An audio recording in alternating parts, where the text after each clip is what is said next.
just a bit of preliminary. The camera system is working, but if you didn't comb your hair this morning, that's okay, because it's not being broadcast. It's a test to see whether you behave properly. And I'd ask you, if I've missed turning off your mic when you're finished speaking, would you ensure your mic's turned off, because that kind of controls where the camera's pointing, unless you want to be on your own show, in which case leave your mic on. So we'll call the meeting to order of the Committee of the Whole for June 21st, 2022, and we'll begin with roll call, please.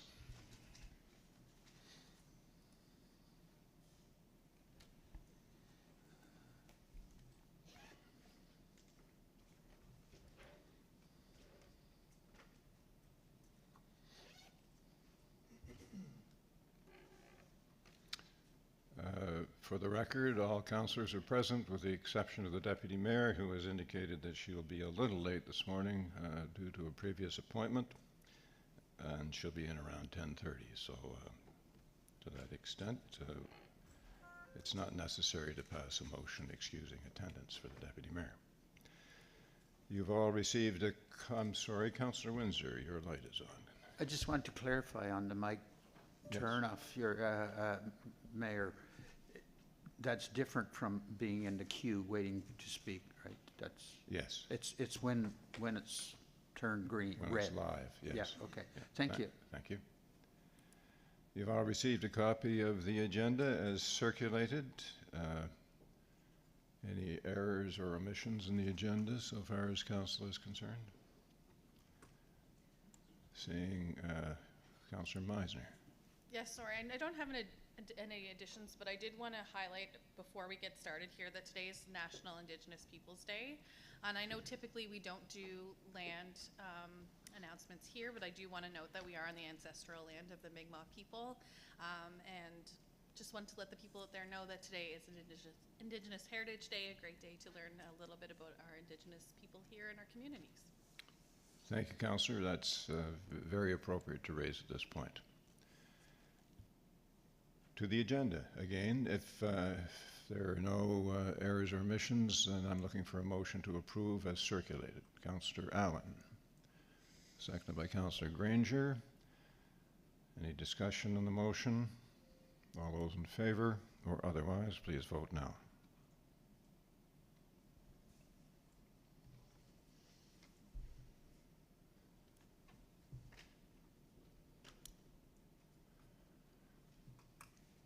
It's unanimously approved as circulated. Thank you. Now that the agenda has been approved and we're all aware of its contents, if anybody has any conflict with any item on the agenda, now would be the appropriate time to declare it.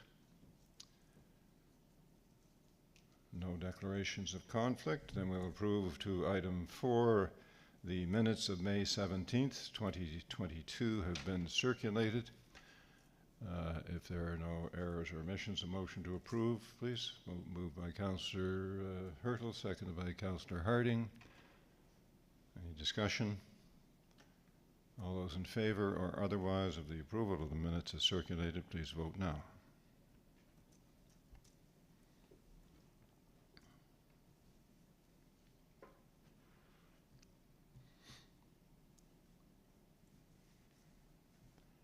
That is unanimously approved. Thank you. Moving on to business arising from the minutes. Is there any business arising that any councillor has noted? No business arising. We'll go to item 6, administration.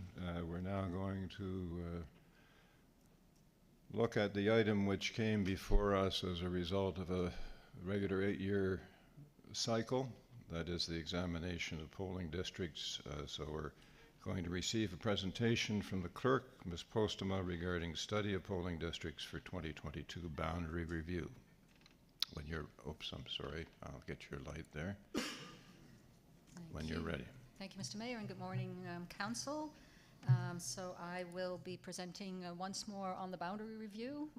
Hopefully I will be able to keep you all awake. I know we've gone through this a couple of times already, but there will be some other information this time. So So the recommendation is just to receive this briefing for information. Oops, I skipped one there, I think. So this presentation is to provide you with information on the boundary review process, and that is to assist you in responding to a survey that will be presented to you at some point. And it's also to assist you in making an informed decision when it comes time to submit an application to the Nova Scotia Utility and Review Board. And I'll be referring to just the board throughout this presentation. So in terms of engagement is a big part of this process. And as mentioned, we will start off with a council survey. And you know, why are we surveying councillors? Your opinions matter. Your experience matters in this. You will have heard you know, comments from constituents on the doorsteps during the last municipal election, or for some of you for a couple of elections. You have ongoing direct contact with your constituents. And groups located in your districts, and you have direct knowledge of the geography and communities of interest in your districts. Of course, members of the public will be engaged as well. That really is an inherent part of this study. There will be opportunities for members of the public to express their views on the size of what is really their council. And on polling district boundaries. There will be public engagement sessions in each district, and there will be an online survey or possibly a couple of surveys. At the end of the process, there will be another opportunity for members of the public to provide input. The board, once the application has been submitted, will schedule a hearing, a public hearing. And members of the public will be invited by the board to participate in that hearing. They can either participate as a formal intervener or they can provide comments on the application. And they can actually provide comments by letter or they can register to speak at the hearing. So that will be another opportunity for members of the public to provide their input on the application. As you know, this is a statutory requirement to do this study. It's regulated by the Municipal Government Act, Section 369, that we have to do a study of the number of polling districts and councillors. We're also studying district boundaries, and as the Act states, it's the fairness and reasonableness. And at the end of the process, council must apply. That has to be done before the end of the year. And that's to either confirm or to alter the number of councillors in polling districts and the boundaries. So there's no obligation to make any changes. It can be either to confirm or to alter what is currently in place. MGA Section 368(4) talks about the criteria that the board must consider when it reviews the application. And those criteria are the number of electors in each district, relative parity of voting power, which has to be within plus or minus 10% of the average voters per district, and I'll talk a bit more about that later. Population density has to be taken into account, communities of interest, geographic size as well. And each of these criteria will be addressed in the following slides. So on relative parity of voting power and the number of electors per district. So as mentioned, variances between polling districts have to stay within plus or minus 10% of the average number of electors per polling district. So it's really the number of electors per elected official, per councillor. Greater variances up to plus or minus 25% will only be allowed by the board in extraordinary circumstances, and in that case the municipality is obligated to provide a detailed written explanation of why the variances are much higher than that 10%. And factors that may support higher variances would be community of interest. You want to keep a community of interest together. That might influence the number of electors in a district. Population density, geography, those are factors that could potentially support a higher variance that the board may or may not accept. So the next slide shows a table that has, for example, the land area size of each district in square kilometers, the number of voters per district, and then the share of total voters per district, and the variation from the average. And this is all based on numbers of the 2020 municipal elections. As you can see, a couple of things that I will point out. You can see that there's quite a difference in this size of the districts in square kilometers, as you all know. The smallest district is District 8 at 19.6 kilometers, and then the largest district, yes, Councillor Harding, District 5 is 677 square kilometers. So that's really quite a big difference. And when you look at the share of total voters, you can see that currently those numbers are very close to that 10%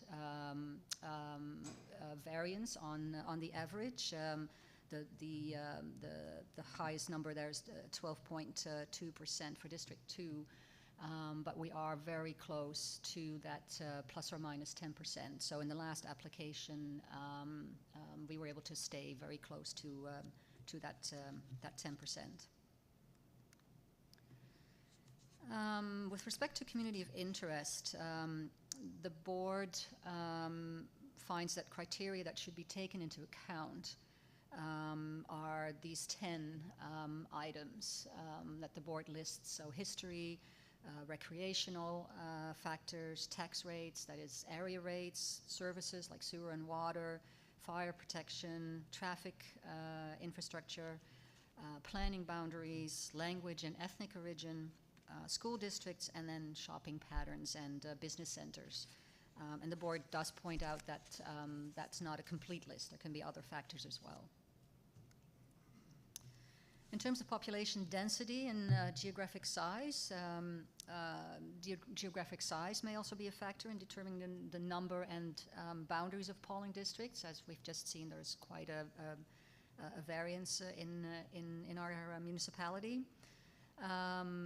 You may take into consideration that a large district can present challenges in terms of travel times for the district councillor. Obviously, Councillor Harding would drive a lot more kilometers to travel in his district than, for instance, District 8. Some things may be in walking distance even. And I already talked about the land area size that we just saw in square kilometers. There are other considerations when you're, considering whether or not there need to be changes to the size of council or to the district boundaries. One of them is governance style. As you may imagine, governance style, the governance style of a council is directly related to the number of councillors. For example, access to constituents. Let's say, the number of councillors would be decreased. That might have an impact on how well you're able to have direct access to your constituents. And with that, it could impact the effectiveness of your of representing your constituents. The size of council can also have an impact on workload. For example, you're all members of boards and committees. More or less councillors would obviously impact that workload. And the board does point out that it does not have a reason to believe that a reduction in the number of councillors would save money. Sometimes that's, consideration. We want less councillors. It might be a call from members of the public or from council itself. We want less councillors because it's too expensive. But the board says that it could actually increase the resources that are required to support councillors, because they would have, you know, more constituents and perhaps a larger district. In terms of other considerations, polling district boundaries, how do you set those boundaries? A very obvious way to do it is, you know, by looking at roads, lakes, rivers, you know, other waterways. They can form natural district boundaries. And that can certainly work well, but it also needs to be kept in mind that they could divide a community of interest, and that, of course, would not be the intent. Mr. Conrad, our CAO, once told me of an example in a municipality where he worked that, you know, there was an intersection, and on all four corners of the intersection, it was a different polling district. So obviously that needs to be kept in mind. So when looking at polling district boundaries, you can look at geographic factors, but you also need to keep communities of interest in mind. Next slide is some information on past boundary reviews. I won't go into a lot of detail there. It's included in the briefing in your package. It's maybe the only thing I'll point out is that, of course, a big change in the last boundary review that was done in 2015-16. The number of councillors was reduced from 11 to 9, and a big change was that the warden system changed to a mayor system. And of course, because of the reduction of the number of councillors, all polling district boundaries had to be amended. Next steps in this process. So we're hoping to recruit a strategic project specialist this month. We're keeping our fingers crossed that we'll be able to hire someone who can hit the ground running, because that person will play a big role in this process, and it will basically be the first big project for whoever is hired into that position. Then over the months of July and August, the municipal staff team that will be conducting this study will prepare an awareness campaign so that members of the public are aware of what this process entails and the input that they will be able to have. And then during the summer, we would also prepare the public engagement activities. So again, that would be an online survey and meetings in the districts. That would then hopefully happen in September, October. We would do the actual engagement, a council survey, and those sessions and the online survey. In November, we're then hoping to bring a staff report to you with a recommendation that would first go to the Committee of the Whole, and that would obviously be based on all of the input that we've received from you and from members of the public. And then that would hopefully lead to a decision from you in December, and then we would be able to submit the application to the board in December. So just finally wanted to point out to you the maps that are attached to the briefing in your package. The first map is an overview of all polling districts in the municipality, and then there are maps of the individual polling districts, and each map shows also the polling divisions within those districts and the voter numbers. And so again, the recommendation is just to receive the briefing, Study of Polling Districts 2022, as provided to you today, and I would be happy to take any questions. Thank you, Madam Clerk. We do have a couple of questions arising from the board, so the first one goes to Councillor Windsor. Thank you, Mr. Chair, and thank you, Madam Clerk. I'm just wondering, do we have any indication of when the Special Projects Officer would be coming on board? What would be the status of the competition, I guess, might be a more appropriate question. Thank you. Through you, Mr. Mayor, to Councillor Windsor. At this point, the posting is still open. To be honest, I don't know if we've received any applications yet, but I believe it's open for at least another week, if I'm not mistaken. So can't really provide much of an update on that right now. Thank you. Councillor Hurtle. Thank you, Mr. Mayor. Through you, I'll take this opportunity to ask this question, and because it's been asked of me a number of times, just looking at District 6, and you may have the answer or not. I'm looking at the southern boundary, and it's always been a funny boundary line, and I believe it's a power line. Is there any particular reason why it was determined that that was the boundary line as it follows the power line? Or do you have knowledge of that from the 8 years ago when it was put in? Thank you, through you, Mr. Mayor, to Councillor Hurdle. So you're referring, Councillor Hurdle, to the southern boundary of the municipality, not one particular district? Of District 6. Oh, of District 6, okay.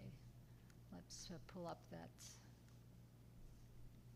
That's an interesting question, and it's one that I'm unable to answer, but it's an interesting question, so I will definitely look into it. Okay, thank you. Yes.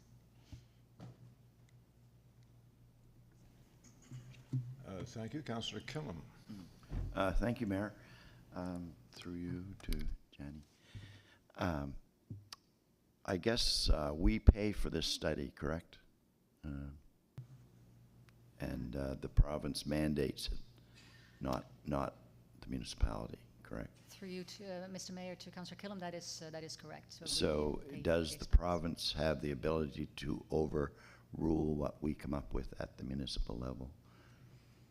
Through Mr. Mayor to Councillor Killam, yes, ultimately the decision is up to the board.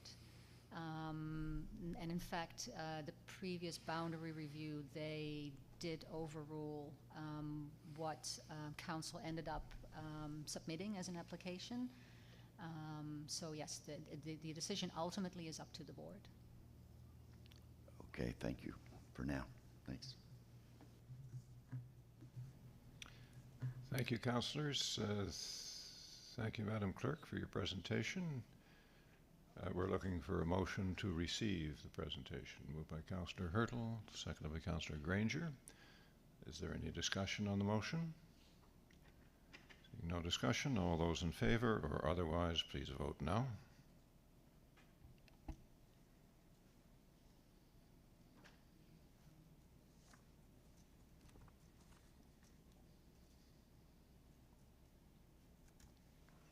That's unanimously passed. Thank you. Looking now to item 6B, eligibility of King's Vision Grant applicant Landmark East, and Deputy CAO Frost will be presenting on that issue.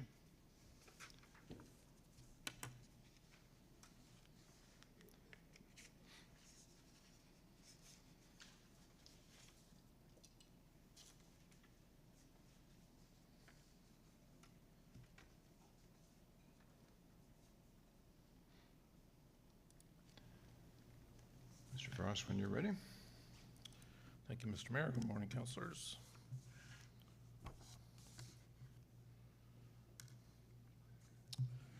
So this morning I'm presenting a briefing regarding the grant eligibility of Landmark East for the Vision Grant. So just a note that the discussion around this today is about the eligibility and not about the merits of the application itself. So the grant policy, as you know, the community grants policy is FIN 05018, which was put in place in its current existence a couple of years ago with some minor tweaks since that time. And it's the policy tool that was approved by council, which staff follow to implement the grants programs on behalf of council. The Vision Grant, which we're specifically talking about today, is a little bit different in that with some of the grants, they're fully administered by the CAO and other staff, and with the Vision Grant, that falls under the purview of council. So the eligibility criteria of the grant policy, which is the first place we look when we look at applicants that have come in. So 2.1 grants may only be awarded to eligible youth applicants and organizations that are one of the following. So any nonprofit club, association, society, or organization registered in Nova Scotia Registry of Joint Stocks, registered Canadian charities and legions, towns, villages, and First Nations governments within the County of Kings, or a school within the County of Kings affiliated with the Annapolis Valley Regional Center for Education, or CSAP. So Landmark East eligibility. Landmark East is operated by Landmark East Association, who is the organization that submitted the application, and that organization, their purpose is to operate the Landmark East School. Landmark East is a private school as determined by the Provincial Department of Education. So by their definition, they are a private school, which we confirmed with the Department of Education. Landmark does receive some public funding because of their private school status. They are what's called a designated special education private school, which means that they provide services to certain educational populations. So as they are a private school deemed by the Department of Education, that is where staff deemed the application to be ineligible. And as I mentioned, as the vision grant is determined by council, council can look at doing one of the following in the next slide. So options to proceed at this point could be the Committee of the Whole could recommend to council that Landmark East is ineligible as per the provisions of the grant policy. Committee of the Whole could recommend to council that Landmark East is eligible if determined by the provisions in the grant policy. Or Committee of the Whole could recommend to council that Landmark East is ineligible as per the provisions of the grant policy and resolve to amend the policy accordingly and consider the application as part of the 2023 grant process subject to the amended policy. So with that, Mr. Mayor, I would take any questions and then of course look for a recommendation to receive the briefing. Thank you, Deputy CAO. The first question comes from Councillor Granger. Councillor Granger. Thank you, Mr. Mayor. I'm under the understanding that there's a difference between private and independent, and that Landmark East is not a private school, it's actually an independent school. Can you speak to that at all? What I can tell you to that is that there is, so certainly Landmark East falls in between what would be a public school and a private school, and I'm using definitions used by the Department of Education. So private school is that there's no public funding at all. Public school, of course, is one of the public system, one of the public schools that fall under the AVRCE system. And so Landmark East, although designated a private school by the Department of Education, does receive some public funding, but they are considered a private school based on the Department of Education. Okay, so I do understand that, but I think they consider themselves, kind of in speaking with them, independent rather than private. So it's all semantics, I understand, but it's really important ones because one gives you funding, one doesn't. Through you, Mr. Mayor, to Councillor Granger, so under our policy, so we do have schools listed, and the schools that are listed are public schools under AVRCE. So whether or not they're deemed private by the Department of Education or whether they consider themselves independent, they still don't fit into that criteria in our grant policy. So again, it goes back to our grant policy, that the way that it was approved by council that staff try to implement. So whether you're considered private or independent, you're still not one of the public schools under the AVRCE. Great, thank you. Thank you, Councillor. Lights popping up. You won't be going anywhere soon, Mr. Deputy CAO. Councillor Windsor, next, please. Thank you. Per your briefing here, you indicate how the province supports or as the option to support through tuition support, supplement program, tuition support supplemental and per pupil funding. Does our province fund Landmark East? Does our province fund Landmark East? Through any of those mechanisms? So they do. So Landmark East is a designated special education private school. Right. Yeah, and I think Councillor Grangers seems to be making what I considered a very good point. When we look at the spirit and intent, they use that word private, because what I glean from that is they established parameters to recognize that this is an essential part of our schooling system, and to allow them mechanisms to finance, to recognize this is something that's not available in the public education system. Am I right in that kind of an assessment? Through you, Mr. Mayor, I can't necessarily speak to the intent of the Department of Education as to why they provide funding, but I do know that, Landmark East, to become a designated special education private school, there is criteria that are included in that you need to meet as a private school, and if you meet those criteria, then you can receive the funding.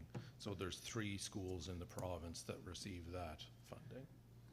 But does the criteria, eligibility criteria, say that grants may be only awarded to eligible youth applicants and organizations that are one of the following?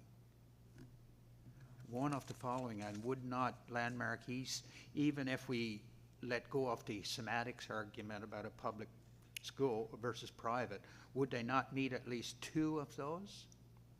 So through you, Mr. Mayor, to Councillor Windsor, this is exactly why we're bringing this to council to make that decision. So you do see that perhaps that they do meet those. Well, Councillor, Not perhaps. Councillor, what I'm going to do is I gave you some latitude here because we should have this discussion, but the question becomes, when should we have the discussion?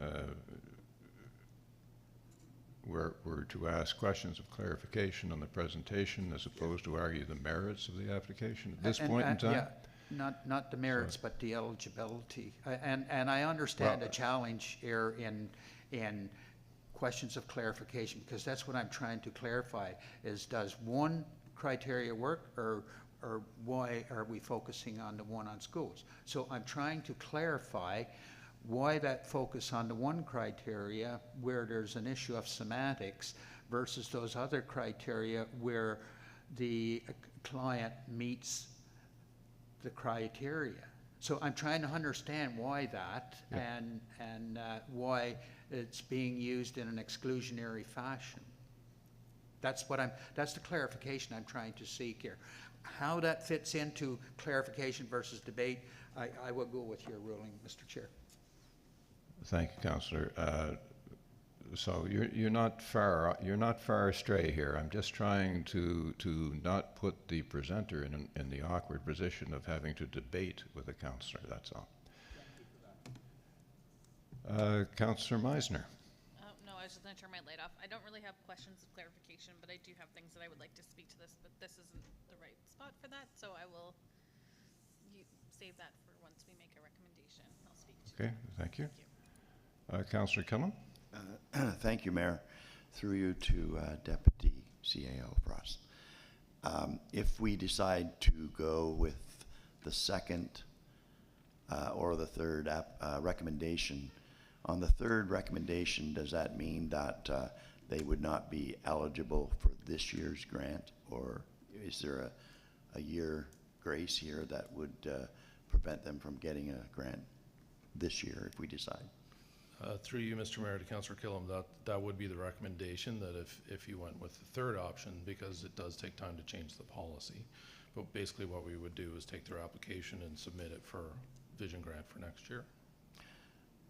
Thank you. Yeah, I had more to say, but I guess it goes along with Councillor Meisner's comment. But I will throw this in there, that this to me is a natural for a vision application for sure. Thank you. For the county. Thanks, Councillor. I'll just throw in that last part was debate, but. Yeah, I know. Councillor Hurtle. Thank you, Mr. Mayor, through you.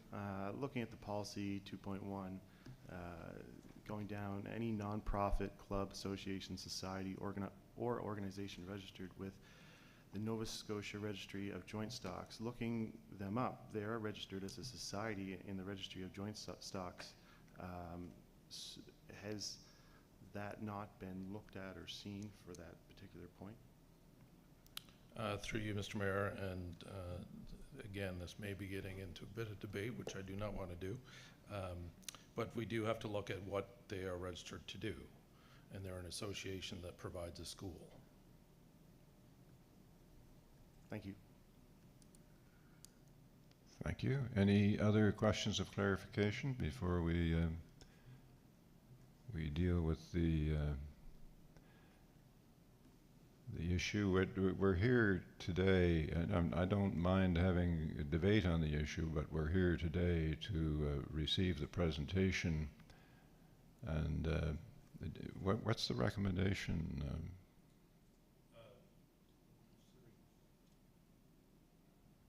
I know what the recommendation is. I just want to see it on the screen. I'm sorry. Did we get your mic turned off? There. The recommendation is the Committee of the Whole receive the 2022 eligibility of King's Vision Grant applicant Landmark East briefing as information. So that would receive the presentation that's been made by the CAO regarding the issues associated with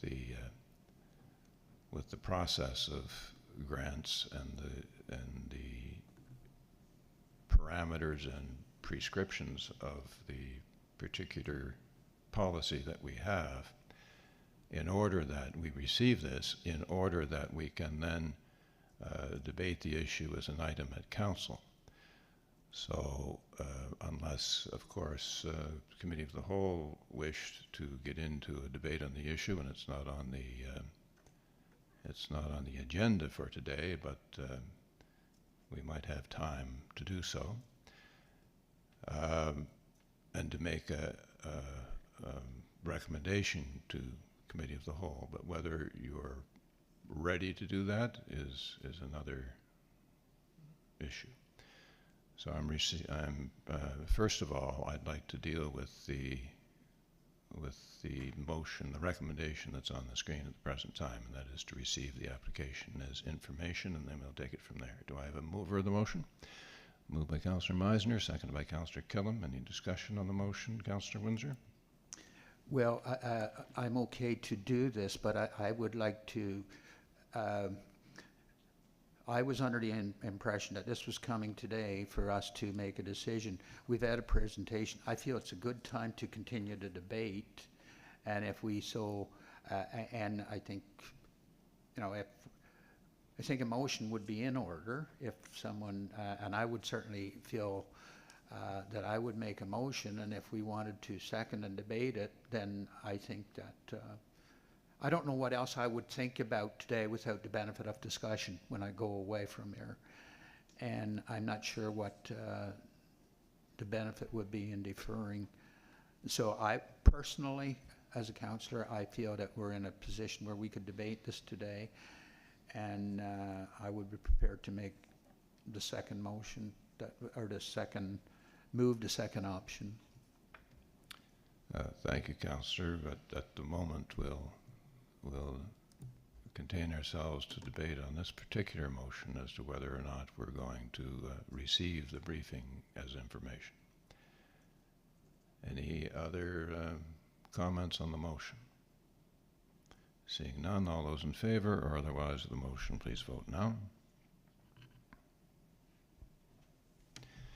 While we're waiting for that, I'll just mention that we received the agenda and the packages, and all of which are indicative of the fact that this was to be a presentation, and the recommendation was to receive the presentation, and there's no item on the agenda concerning the debate around this, so that it would take a 2/3 motion to get it on the agenda for further discussion, or we can simply see that it's put on the agenda for council at the next meeting of council. So that motion has been passed unanimously, save one. And now we're moving into further discussion on the issue. Councillor Killam. Thank you, Mayor. I guess I'm prepared to second the motion that was presented by Councillor Windsor before we had the other recommendation that came forward. So that's where I'm Okay. at with this. So thank you. Thank you, Councillor. I'm not sure what the motion is yet, so we'll go back to Councillor Windsor. Councillor Windsor, what's your motion? Thank you, Mayor. First, I think, for a little guidance, first I think we need a motion. If people want to give this topic consideration at this meeting, we need a motion to put the issue on the agenda for debate, and then we'll need a seconder, and then we'll need a 2/3 vote in favor of getting it on the agenda, and then we proceed from there. Mayor, may I question that? Sure. Like, this item is on the agenda. The eligibility of King's Vision Grant applicant, Landmark East, is on the agenda. It's on So the I'm not- agenda for a presentation But- and receipt of the presentation regarding the issues But that's what, surrounding the interpretation of the policy. isn't that what staff put in there? And it's on the agenda, so I don't know why this is not removed from the topic of discussion. I didn't see it as such, and frankly, I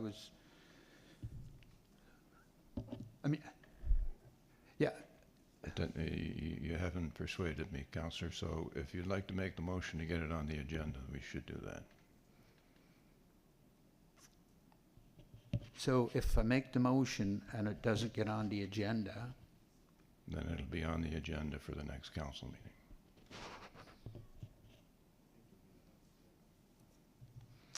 I feel I'm put in an awkward position there that I must say I don't agree with. I understand because- you don't agree with it, Yeah, but that was my because it ruling. is on the agenda.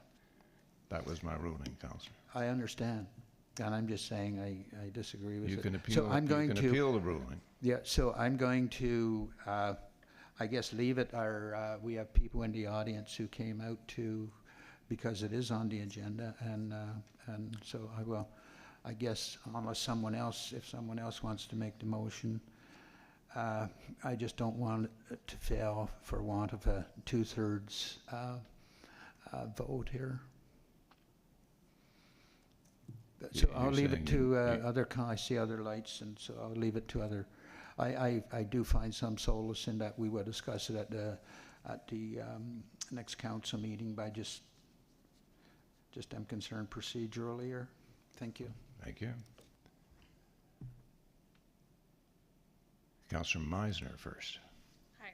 I would like to recommend the Committee of the Whole does deem Landmark East eligible, and to bring that decision to council. I'm not sure if I'm wording that right. Recommend the Committee of the Whole, recommend council deem the application for Landmark East eligible for funding through the Vision Grant. Yeah, well, yeah. So you have to make The a difficulty I'm recommendation. having is to get it formally on the agenda. Piece of cake. All we Okay. need to do is make a motion to get it on the agenda. Okay, so I'll move that we put the item of Landmarks East eligibility on the agenda today. Okay, thank you. Do I have a seconder for the motion? Councillor Hurtle has seconded the motion. Discussion on the motion, and bearing in mind, takes a 2/3 majority of council to get it here. So discussion, if you wish to persuade your cohorts to get this on the agenda to deal with for today. Councillor Killam. Thank you, Mayor. I guess I'm kind of looking from the outside in here that we're making it a little more complicated than we need to. And this issue is, in my mind, quite important to Landmark East as they're pressing forward with good things at their facility. And I hate to see it delayed. I'm hoping that my fellow councillors would look at this as certainly an asset investment to the county And I would certainly recommend getting it on the agenda first, and then, as I mentioned before, second the motion. I guess the number 2, which Councillor Windsor had mentioned, but Councillor Meisner has brought it to words, so I'd be glad to second that motion. Thank you. Thank you, Councillor. So it's been moved and seconded that we put this item on the agenda for debate, and I'm looking at Councillor Armstrong now. Yeah, I won't support this. I still have some questions that I didn't necessarily want to bring up here that I wanted to discuss with staff.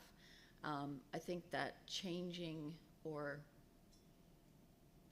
including Landmark East in our criteria for approval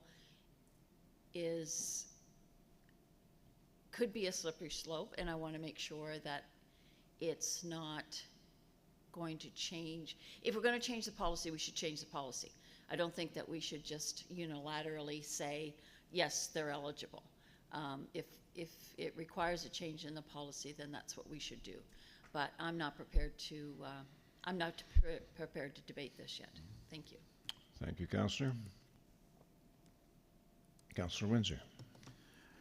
Thank you, Mayor. I've done a lot of research and work on this over the last while, and I not only do we have Landmark East in abeyance here, but we have all the other applicants who have applied to the Vision program, and I'm sure they're eagerly awaiting our assessments.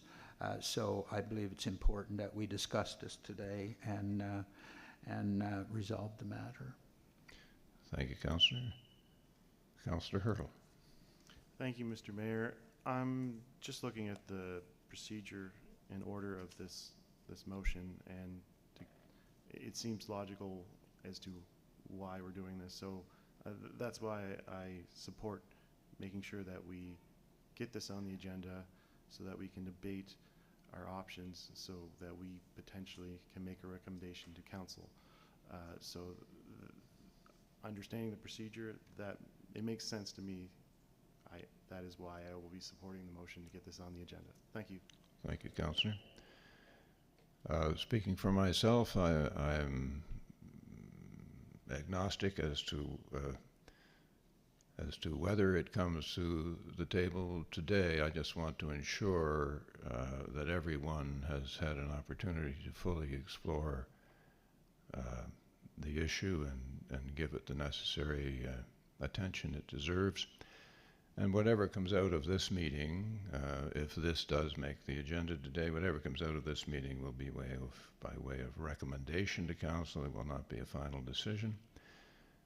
And the point with respect to, that's been made with respect to the others who are waiting to hear the results of our determination so that they will have some certainty around what their grant has been, is a very valid point. Because the entire amount that has been budgeted for these projects, I'm presuming, has been allotted. And so that those allocations will have to be reduced by whatever portion might be allocated to an additional approved applicant. So any other debate on this particular motion, which is to put this on the agenda for today, for debate? Councillor Killam, sorry. No, thank you, Mayor. The other option would be, Mayor, would be to increase the Vision grant amount if indeed we wanted to go that far, instead of reducing the other applications. Which would then have a domino effect right down through our entire budget. I understand. Yes, thank you. Thank you. All right, I see no further debate. All those in favor or otherwise of having this come to the agenda for debate today, please vote now.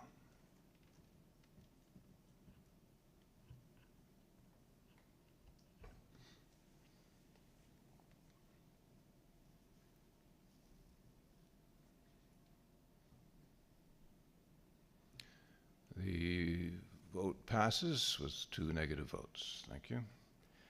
So the matter is on the agenda for today. The question now becomes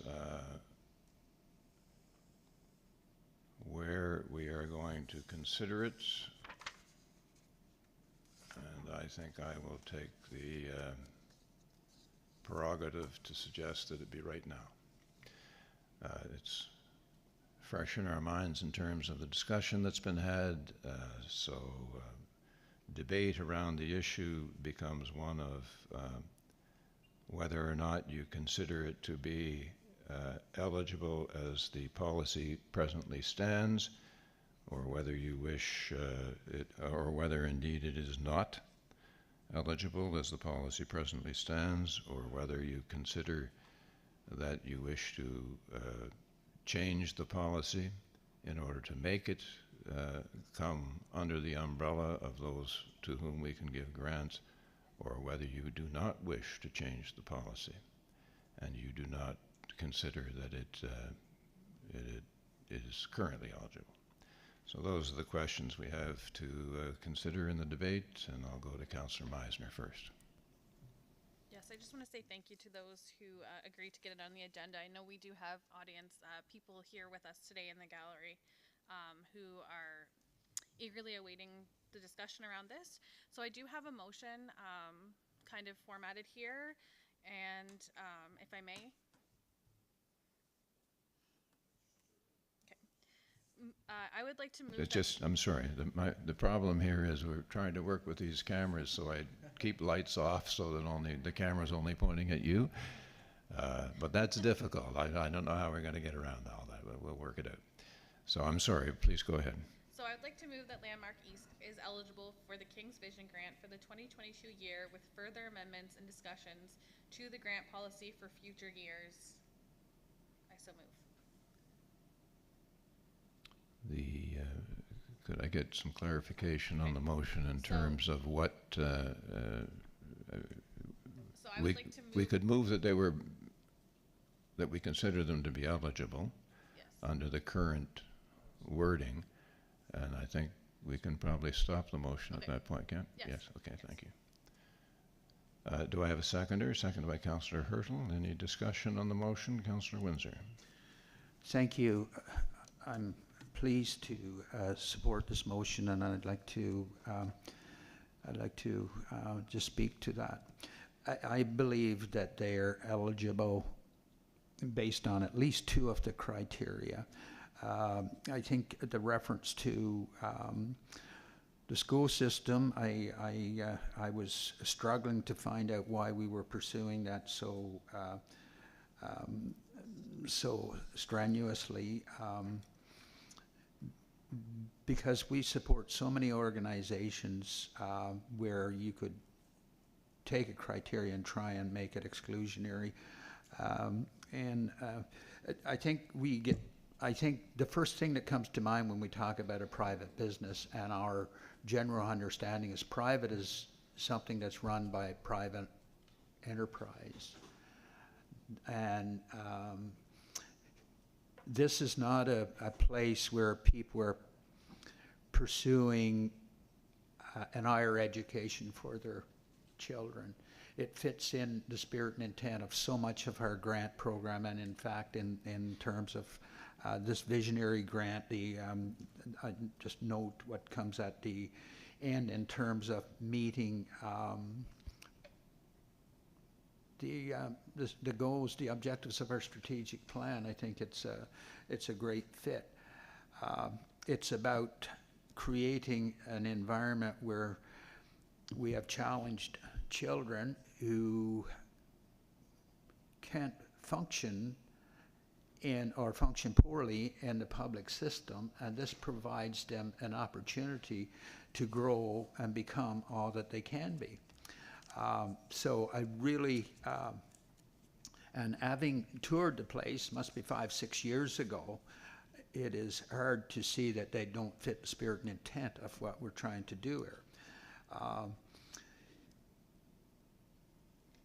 I also thought about it in terms of, we're on this era of accessibility, and this provides accessibility to an education to a group of children who otherwise would struggle. And I've known some individuals who went there, and I've known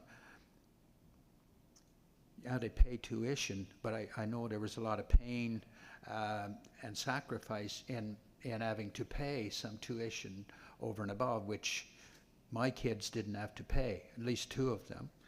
So, you know, it's not a choice because we want a superior education. It's a choice because out of necessity and love and care for the children.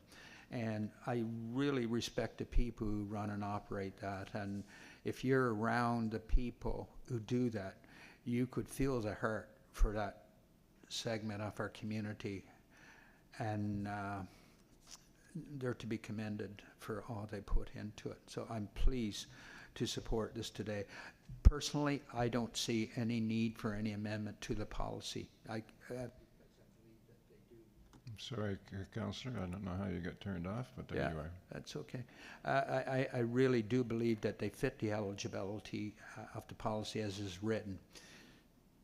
Saying that, if it's comfort to anyone who feels that perhaps a little more clarity can be brought to it for future years, I certainly would be happy to do that. I see no slippery slope here because the line has been drawn. The line has been drawn in the eligibility criteria. If it fits, it fits, and if it don't, it don't. Thank you for giving me the opportunity to speak to it.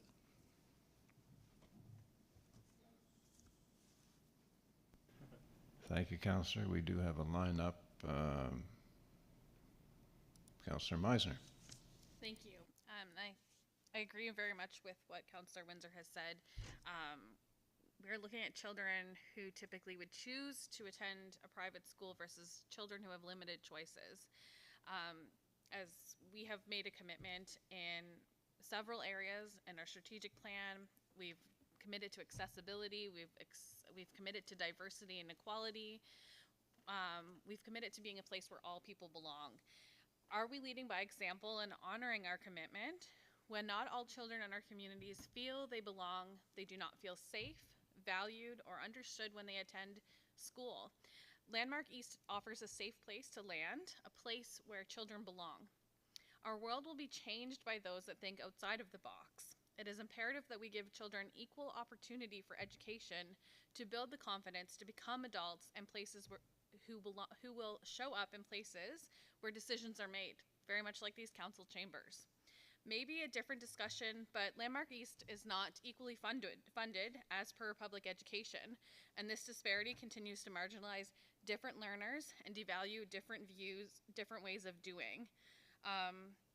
You know, if our province isn't going to equally fund them, then I think at the very least we can allow them into our grants policy and support them however we are able to ensure that we are a community where all people belong and all people feel successful and are able to really flourish to the best of their abilities. And you know, in a time, an era where we are focusing on and realizing that there are children who learn differently and think differently, but they are still valued members of our society and have a lot to contribute. I think that Landmark East really allows us the opportunity to be a community of different views and values, and I'm in favor of supporting them for our vision grant. Thank you. Thank you, Councillor. Councillor Granger. Thank you, Mr. Mayor. Am I allowed to ask a question, or do I have to debate at this point? We're at the debate point, but you know, if you omitted to ask a question of clarification, I think we should allow it. Thank you. I was just wondering if they had applied before. I couldn't find it anywhere. If they had applied before, or is this the first time? This is the first time in my time at council, and this is a request for contribution to a capital project. Yeah. Great. Okay. Thank you. But I stand to be corrected if anybody has different information. Mr. Frost has different information. Mr. Frost? No, you are correct. Oh, thank you. I think. The next in line, Councillor Killam. Thank you, Mayor. Councillor Meisner has explained the importance of Landmark East to our Kings County students. I had a very long conversation with a parent that has a child in Landmark East, and the efforts that were made by our public system to help this particular student through many years ended up being not acceptable, and it did not work for the student. And they enrolled that student into Landmark East, and he is excelling with the extra help they get, and the whole program has helped this particular student and all the others that are going there. I did learn a lot about how these students, if they do not get the extra help in these fields, can fall through the cracks and can end up costing much more in the future for everyone. As far as their request, I believe it's for $50,000 over 5 years. Is that correct? Yes. Okay. And I hate to bring this to a point where we have to reduce other applicants. I mean, we have a $54 million budget, and it would increase the amount of our vision grants by $50,000 over the next 5 years, which I'm sure we can find. We have a reserve fund that we could use if we chose to do that in that respect. But I fully support going ahead with this. As I kind of mentioned before, if there ever was a applicant that simplified a vision for our county and in our education system, this is the one. And I think we did the debate regarding whether it's private or independent, and I think we've maybe come to a hopefully agreement that it's not a private school, as in comparing it to King's Edgehill.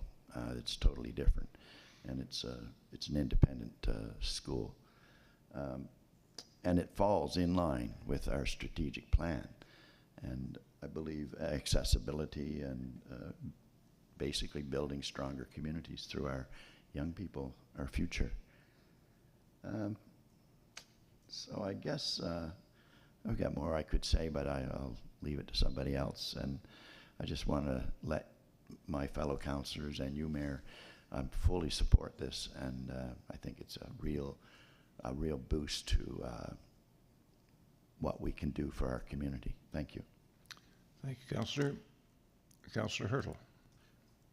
Thank you, Mr. Mayor. I just want to say off the bat that in my allocation of funding, the way I would allocate it, I've already reserved funding for Landmark East because I firmly believe that this falls within our current policy as it stands. Going back to my question of clarity, I'm looking at 2.1, and it says any nonprofit club, association, society, or organization. It says any. It doesn't say any considering what they do. It says any. So they become eligible because the policy clearly outlines as them being eligible as a society registered with the Joint Stocks of Nova Scotia. So that is my argument on the motion, and I believe my colleagues have already firmly hit on why they deserve funding. That is clearly laid out. I don't know if I can add anything else, but the policy, the motion in question, they're eligible. The policy doesn't need to be amended, but if we do in the future, next year, we may need to adjust the policy so that it can be better interpreted by those interpreting our policy, so that they become instantly included, because exclusion is why this school needs to exist. Exclusion is why this school is helping those students thrive. So with that, my argument is they are eligible by default, and we should proceed with allocating our funding towards the school. Thank you. Thank you, Councillor. Councillor Allen. Thank you, Mayor. I just wanted to say I totally agree with everything that Councillor Meisner has said, and that when we allow students with special learning needs to fall through the cracks, all of society loses. So I'll be voting in favor of this motion. Thank you, Councillor. And Councillor Windsor for the third time. Thanks. It was good to hear that from a former school teacher. I just wanted to say, in terms of it's unfortunate that we have this allocation process before this eligibility was done, but I'd say we have to all set our minds to the fact that we have to take a fresh page, go back through the allocations, and it would be probably no different than last year. There's never enough funding to go around, so we make our calls. So I would suggest, and I did similar to Council Hurdle, I felt the argument was there for an award, so I completed mine. I was prompted to, based on hoping that the Landmark East would be eligible. So I did all that discretionary thing up front, but I think if we didn't, we just need to cleanse our minds and go back and start with a fresh page. Thank you. Thank you, Councillor. Oops, Councillor Armstrong. Yeah, I wasn't going to speak, because I know there's a camera on me. I have no problem whatsoever in supporting Landmark East. I'll put that out there right now. I think what they do is wonderful, and you know, it's been said here by everybody, and that's not why I voted against bringing this forward. I have a problem with us jumping in and to a certain extent overriding a policy. If we put a policy in place that we want our staff to work off of, and they did that, and now we're going ahead and saying, no, you read it wrong, no, you interpreted it wrong, no, that's not right. So I think that if we go ahead and do this, which it's obvious we're going to vote for this, I really think that staff needs to have another look at the policy to make sure that this doesn't happen again, because in years, as we go forward in the years, whether it's us sitting in these chairs or somebody else, there's always going to be an application that comes forward that may not fit in, and we can't constantly be going back and adding one. So I really think that the policy needs to be looked at if this is the way we're going to go forward. Thank you. Thank you, Councillor Armstrong. I see no other lights, so I could speak to the motion from the chair as a councillor. There can't be, I mean, it is without argument, it's without question, the good work that's being done by this organization and has been done over the years. I did have another life before I came to this seat, and one of the things I had to do in that other life was to sit down and literally pound my fist on the table in front of provincial government representatives who were declining to make any contribution from the education budget toward the students that were at this school. And at that point in time, there were people who were so concerned about their children not receiving the supports that they had to receive in the public school system, notwithstanding the argument of the government that they had hired specialists to provide those supports in the public school system, that they went out and mortgaged their houses in order to have their children attend the school.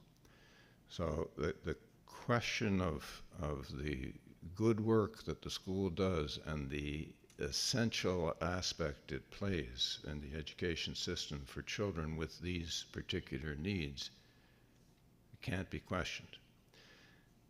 The value of it can't be questioned.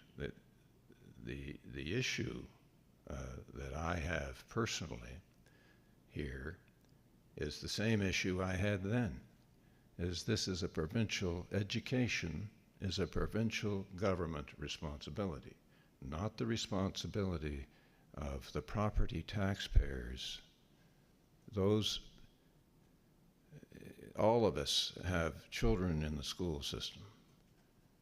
It's the property, only those who own property within the municipality that are paying money toward the education system. And we pay the $9,800 or whatever the amount is, $9,600 per student. We pay that amount in the form of a check for $1 million a month to the regional education system. Part of that money is allocated to these students.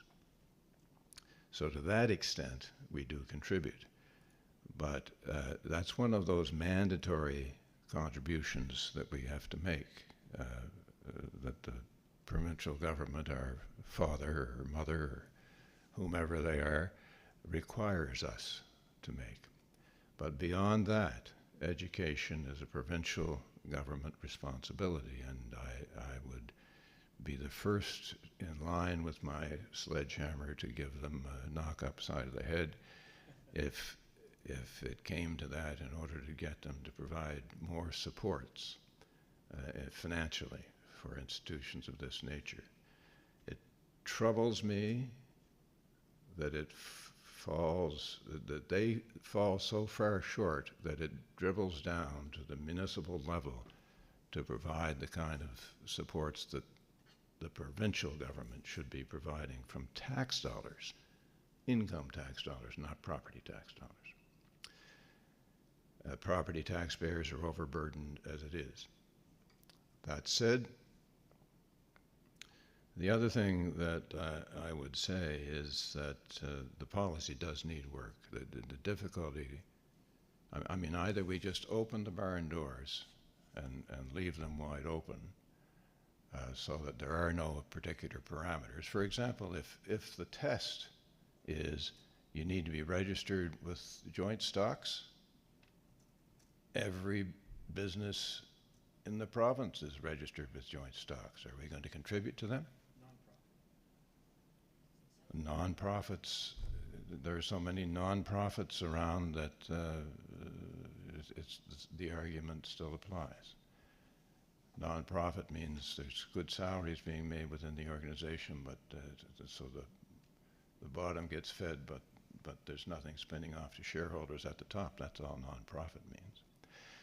So that said, I don't want to dominate the discussion, but everybody else had an opportunity to speak 2 or 3 times, so that's my say on the issue. I don't think it's a jurisdiction that we should be in. It troubles me, but it's the property taxpayers' money that I'm thinking about here. So that's my contribution to the debate, and I'll go back to Councillor Killam for the last time. Thank you, Mayor. If I recall correctly, Landmark East did make a presentation to council back in possibly 2010, 2011.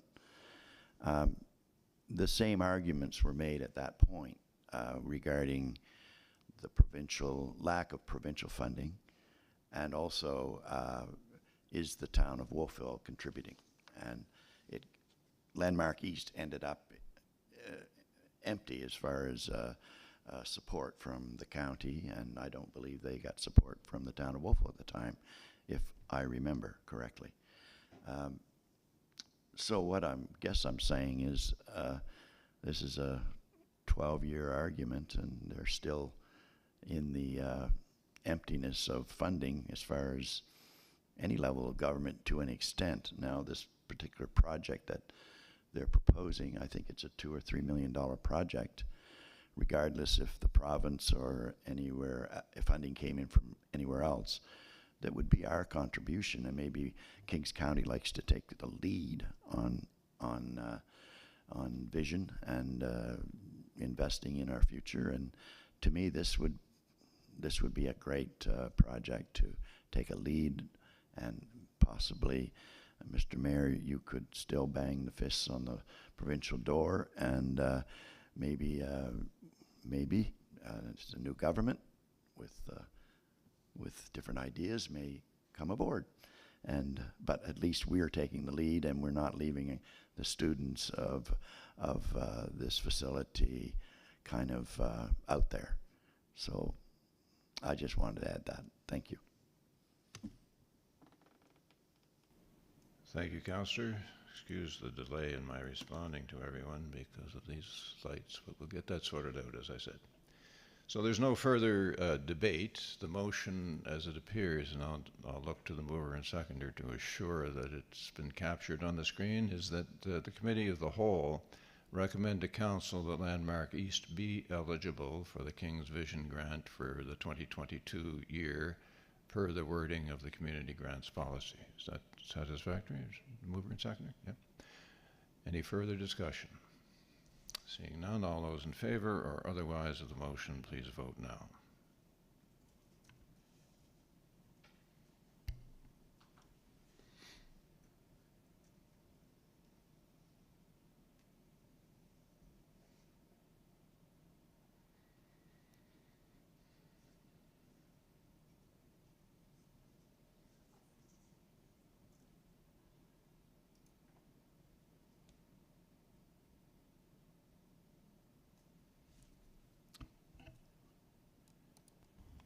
Madam.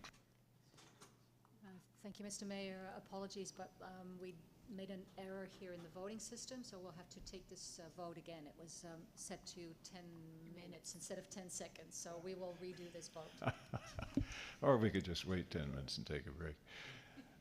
Okay, so we'll please cast your vote once again, yea or nay, as to whether we forward this on to Council. As soon as your light's available to do that.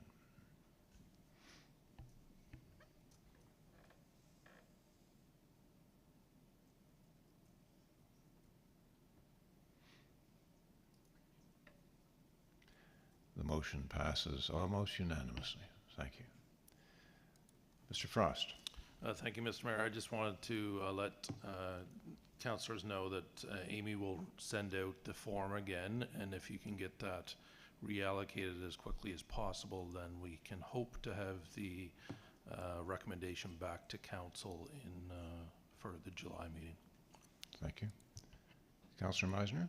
Yes, I'm just wondering, we've had a lot of conversations here, and Councillor Armstrong made very good points about the grant policy as it is. So I'm just wondering if we could have staff revisit that grant policy to see if there are changes that we could make for future situations like this, just so that we're not having to, year after year, try to decide if things fit within what we've already decided that they should fit in. It's a good point, Councillor, and I think the point has been made and no formal instructions necessary, but Mr. Frost? Thank you, Mr. Mayor, and through you to Councillor Meisner. This policy had been planned to come back in the fall anyways, because as we go through every year, there's always little things that come up that we identify that need to be tweaked or changed or altered. And certainly, you know, to some of the points around the table, you know, staff would look for some clarification on some things so that, again, we don't run into any issues in the future. Thank you. Does that respond, Councillor Meisner? It does. Thank you very much. And thank you for that, Deputy CAO. Councillor Windsor? Thank you. I appreciate that. Also, I just wanted to say that the amount of work that has been done on this program and on the policy over the last, 4 or 5 years has been incredible. If you were sitting here 4 or 5 years ago and listening to grants debates, you would be amazed at the distance that we have come. And so I appreciate all that we've done in this area and the administration, and we've got a fantastic lady that's hands-on, and I feel so comfortable referring to inquiries to her, Amy Johnstone. She's just incredible with our constituents out there. So just to acknowledge that we've come miles and miles. This is the first time I've heard a discussion on eligibility since I've been here. So the policy has served well, but if a tweak is necessary in that regard, then for greater clarity, that's okay. Thank you, Councillor. Councillor Hurtle. Thank you. Of similar sentiments, I'm just looking at the back of the room thinking this is hardworking staff trying to interpret the intentions of council when applying a policy that a council has set. And so ultimately it's council fighting with council of councils past. So this is a debate with ourselves and not so much an issue of staff interpretation. And if there's any confusion on that matter, that is where I see this debate, or where I've seen this debate going today. Thank you. Thank you to both councillors for indicating our strong support for staff, and this is not a criticism of staff. This is a criticism of councils past. As Councillor Windsor has said, miles have been traveled, kilometers yet to go. Nothing else on that matter, so we're proceeding now back to our original agenda, if I may. It's 20 after 10. Would you like to take your break now? Let's take a 15-minute break at this point in time. You're listening live from the municipality of the County of Kings. Stay tuned. The meeting will continue after the break.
You're listening live from the municipality of the County of Kings. Stay tuned. The meeting will continue after the break.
You're listening live from the municipality of the County of Kings. Stay tuned. The meeting will continue after the break.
You're listening live from the municipality of the County of Kings. Stay tuned. The meeting will continue after the break.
You're listening live from the municipality of the County of Kings. Stay tuned. The meeting will continue after the break.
You're listening live from the municipality of the County of Kings. Stay tuned. The meeting will continue after the break.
You're listening live from the municipality of the County of Kings. Stay tuned. The meeting will continue after the break.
7 on our agenda, Engineering and Public Works, Lands and Parks Services.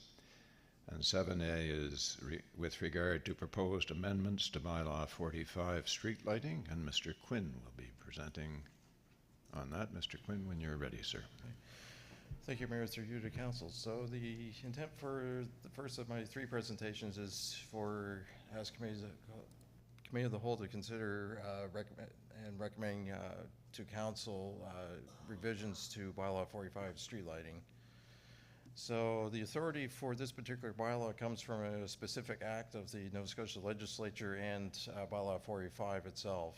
And Bylaw 45 basically enables the municipality to erect streetlights in specified areas and prescribe cost recovery charges from that. So it has been amended a number of times since its initial adoption in 1977, though most of those have just been to add new areas to the streetlights, to receive streetlights. And after some review by staff and the municipal solicitor at the time, are recommending a number of amendments based on revising the language of the bylaw to meet our current structure and language formatting. There's also sort of removal of a street lighting, intersection lighting, which doesn't really follow current practice, and that updating of Schedule A, which outlines the areas that are subject to cost recovery charges, to further update the areas that are defined. There's also some realignment of the municipal treasurer's duties with that, and then also some clearer alignment with the act itself that enables the bylaw. So the recommendation is that Committee of the Whole recommend Municipal Council give first reading to amend the street lighting bylaw 45 as attached to the June 21st, 2022 Committee of the Whole agenda. Thank you, Mr. Quinn. Any questions of clarification of Mr. Quinn, having read the supplementary materials with the presentation? First of all, Councillor Armstrong. Who's the municipal treasurer? That's a term I haven't heard before. Sorry, I believe through Mayor to Councillor Armstrong, that would be, I think in this case, Mr. Breyer, so the Director of Finance. Municipal IT, Finance, okay. Yeah. Thank you. Yeah, it's a term of art under the Act, I guess. Councillor Windsor. Thank you, Mr. Chair, and thank you, Scott. I'm just wondering, Scott, just looking at the new version, it's really stripped down, right? Yes. And so there's no mechanism discussed in there in the new version at all? Like, in terms of how does a group now, if they so choose, wanted to approach the county, a small area, wanted to approach the county to have streetlights installed, is there any mechanism now on the books for them to do that, or? Through you, Councillor Windsor, they would still send a request through to my department, and then we would review it and we'd have to work out a SOP on approach. I think the reason why we sort of deleted some of this is that there may be instances that there may be a certain imperative to proceed with streetlights outside of necessarily just a standard petition, so we wanted to leave that flexibility in there. But I would say in the main, we would probably still be following a petition process, but didn't necessarily want to constrain either staff or council on proceeding with the request. So. Shouldn't the public know a policy if they were interested, if there was a residential area that felt we need to have streetlights? Shouldn't there be a mechanism that says, here's how you go about, and here's the requirements that you have to meet? Yes, and I think the intent would be is to create a standard operating procedure to go behind that. That would but there's no reference here to it at all, so no one would know that that's an option? I don't. It wouldn't necessarily need to be in the bylaw, but certainly we would have to make some information available to clarify how the how to initiate the process. Wouldn't the place be in policy? And I think that's where either policy or standard operating procedure, but it wouldn't necessarily have to be in the bylaw itself per se. Well, yeah, that standard, not the bylaw. Yes. Standard operating procedures are internal. Yeah. And similarly, like, the issue that we went through in our subdivision, where a developer, when he's developing, or she are developing, want to put them in at the outset. I remember I learned it a couple of years after I was in our subdivision where we moved in, the utilities were put underground, and the developer went through quite an ordeal because he was wanting to put it in upon development, and he was being told, no, you need to have the approval of 75% of the residents. And he was developing a subdivision at the time, and he said, I have no residents, I'm developing, and now is the time to put it in. So is there a mechanism that would allow for that to happen, either above ground or underground? How would that get? Certainly, I would say removing these provisions would allow for more fulsome discussion on how to proceed forward, and that'd be something that could be brought to the council, or if there's other policies that would enable that. But the street lighting bylaw as it exists at the moment would not allow for that discussion to happen. It would still require a petition process. Even if there's nobody's living? Well, it's based on the property owner, so the developer would in theory be the sole petitioner. But that was like 15 years ago, and I remember the discussion because it became an issue in our subdivision when Yes. the residents were now being asked to pay the bill. Yes. As they should, but there was no mechanism. So the developer finally, out of frustration, went ahead and done it because he was doing underground services. So should we not be authorizing those things up front, or putting the mechanisms in so that a developer, well, first of all, there's at least two examples, a group who may want to appeal to the county to understand the mechanism, and then a developer who wants to build this, and the developer at the time wanted to have a very modern subdivision, and underground cables, no light posts strung through the neighborhood, and being told that he couldn't get approval, and he finally had to. And where I would suggest is that removing this provision out of the street bylaw will allow that to go through a tentative approval process, which I understand that one had at the time, because that one slightly predated my time with the municipality, so I can't speak to the. I'm not sure. This almost just becomes a financial matter thing, as opposed to a policy that's bringing clarity to streetlight management. And then we removed the intersection thing. How does, if there's 3 or 4 people on an intersection now wanted to request streetlights and they're all prepared to pay, how would they? It would still follow the similar process every other resident. But what's the process? It's not. It would be to apply, and it would be to ask for streetlights through my department, and then we would assess it and then determine what's the. But how would they be aware of that mechanism if everything is silent on it, and Scott Quinn is no longer here? Well, I would suggest that we are going to put something in place after this gets done, but we need this as the first step to get to that process. But as it sits now, the only path we have is petition. But. So this is the bylaw, not the policy. This is the bylaw, yes. So are we going to clarify all of those things, those 3 areas? Yes, but I need this part first to be able to start that process.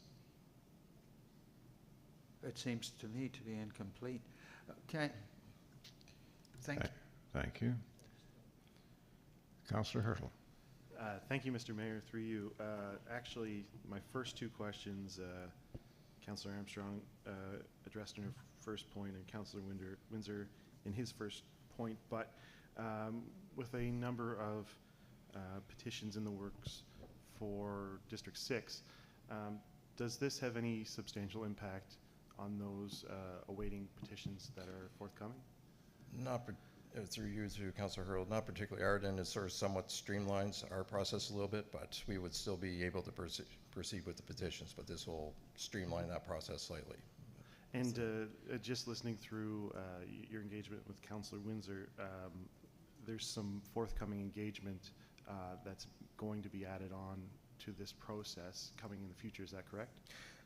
There would certainly be further to, I would say certainly some further either SOP or policy work to, to clarify some, puts a little bit more parameters back around, but at least it keeps it, in terms of simplifies the bylaw to allow us to do that work. And when do we expect to see that come back before council? Just because some of the people that have asked me to put forward the petition through you, they're particularly antsy about making sure this comes to a vote. Although I'd like to make sure that engagement's more improved, because the last time we ran one of these, I think it was Summer Meadow Drive, it was in the order of 28% completion of the votes that came by mail. So, I mean, that's really low, and then it's obviously going to fail any kind of streetlight petition. Yeah, certainly our intent would be sooner rather than later to not let this linger too much more. But Thank you, Councillor. I'm not sure why your light went off on its own there, but we'll figure that out later. Councillor Killam. Thank you, Mayor. Through you to Scott. I see you have Halls Harbor on this list amongst other communities of shore. Now, with respect, I'm just trying to get a handle on the changes, the financial impact it may have, say, on the wharf areas. They've put streetlights up there, but I think a lot of them are solar. And I'm just wondering if there's another charge or how it's all going to work. I guess if I'm asked the question, is this going to cost us more money, or is this sort of status quo? I think for the moment, through Mayor to Councillor Killam, I think it'd be, for the moment, it'd be status quo. And I think, look over my shoulder to Mr. McKay behind me. I believe there is some follow-up work after we get through this part. That's through the fee policy that will. Yeah, I guess that's where I'll wait to hear more. Yeah. Thank you. Thank you, Councillor. Councillor Armstrong. Thank you, Mr. Mayor. Through you to Scott. The only question I wanted to ask was, I know that this policy obviously, or this bylaw obviously has been around for a long, long time. And I'm looking at some of the, the list of roads or whatever in the Kingston-Auburn area. And some of these marks that, are old, like number 7, the road or right away at Auburn south of the Micmac restaurant. I moved here in 1972 and the Micmac restaurant wasn't there then. The property was still there, you know what I mean, but it wasn't in operation, and anybody that reads this wouldn't have a clue where that is. And I'm just wondering, I noticed in some of the other descriptions you've used civic addresses, and I'm just wondering if maybe in a couple of these places, maybe, just so for clarification for anybody that's going to read this, that civic addresses might be a little bit easier to follow. Yes, through you to Councillor Armstrong. Yes, I think certainly with Scott and his team with our GIS folks, they have been trying to clean some of that up to, as I say, try to avoid some of those more transient descriptors. So and the first one too is Highway number 1 between the eastern boundary of the village of Kingston, and then it says Greenwood Base, and I'm not sure how the base gets into Kingston, but anyway, there's a few right there. So I mean, if they, I can point them out if you. Yeah, certainly. If you have those or any others, certainly, I think we'll take those under advisement for further updates. Appreciate it. They are updated further in. I think the policy is in there twice. The old version and the new version. Okay. In the agenda. I think the new version cleans all of that up. Oh, okay. Okay. What you're saying is that I didn't pay attention. Oh, no. And I needed to read further. Okay. I will do it. For the purposes of the record, Mr. McKay has pointed out that there's a marked up version and another version in our package, and he feels that some of those things have been captured, but anybody feels that they haven't all been captured, please feel free to point them out, and we'll get it looked after. Councillor Windsor. Yeah, I was just wondering, again, for clarity, like, are you saying there's a policy now? Like, I couldn't find a policy. Oh, sorry, through you, Mayor, to Councillor Windsor. That'll sort of be the next piece after we get through this, is that we'll have to, let's say, we want to pulling that out of the bylaw, and then the next piece will be either policy or SOP to. But I believe, well, maybe later I would suggest it, but I think that the old framework should be described before we, because I'm really concerned that it's not speaking to the marketplace out there as to how you go about. This is only about the charging, and that really bothers me. So I think it would be appropriate to develop the whole framework before it comes. If there's bylaw and then policy, then SOPs, I'm not sure where we're going, but I think the bylaw needs to speak to the prime facets of that business. And hey, it's like if I suggest, I think where we're suggesting to push it down to a policy, because the other street lighting bylaw similarly doesn't, at the moment, doesn't have a similar mechanism in it as well, so. I'm very unclear as to what we're trying to accomplish here, and I know we're trying to do it. Thank you. We're just dealing with the bylaw, and the recommendation is that we recommend to Municipal Council that it give first reading to amend the bylaw as attached to the notes of today's meeting. Is there any other question of clarification for the presenter? Seeing none, is someone prepared to make the motion? Moved by Councillor Hurdle, seconded by Councillor Meisner. Any discussion on the motion? Councillor Windsor. Yeah, I think it would be best for us to have the framework. If it needs to be cleared up, I think it should be done before it comes before us here. Right now, I'm not sure of what I'm voting for other than the fee part and what's going to happen to the rest, and whether or not some of that should fit into the bylaw. So I would not be supporting this today. I believe that we should have the management regime in its entirety before us here. Not the SOPs, they're more of a in-house procedural handling thing. But if there's any policy or any bylaw to support the bylaw, and I'm not sure why there should be, that we should have that before us when we are considering this matter. So I won't support it. I believe it's best to take this back and complete the framework. Yeah, thank you. Any other question of debate? Seeing none, all those in favor or otherwise of the motion, please vote now.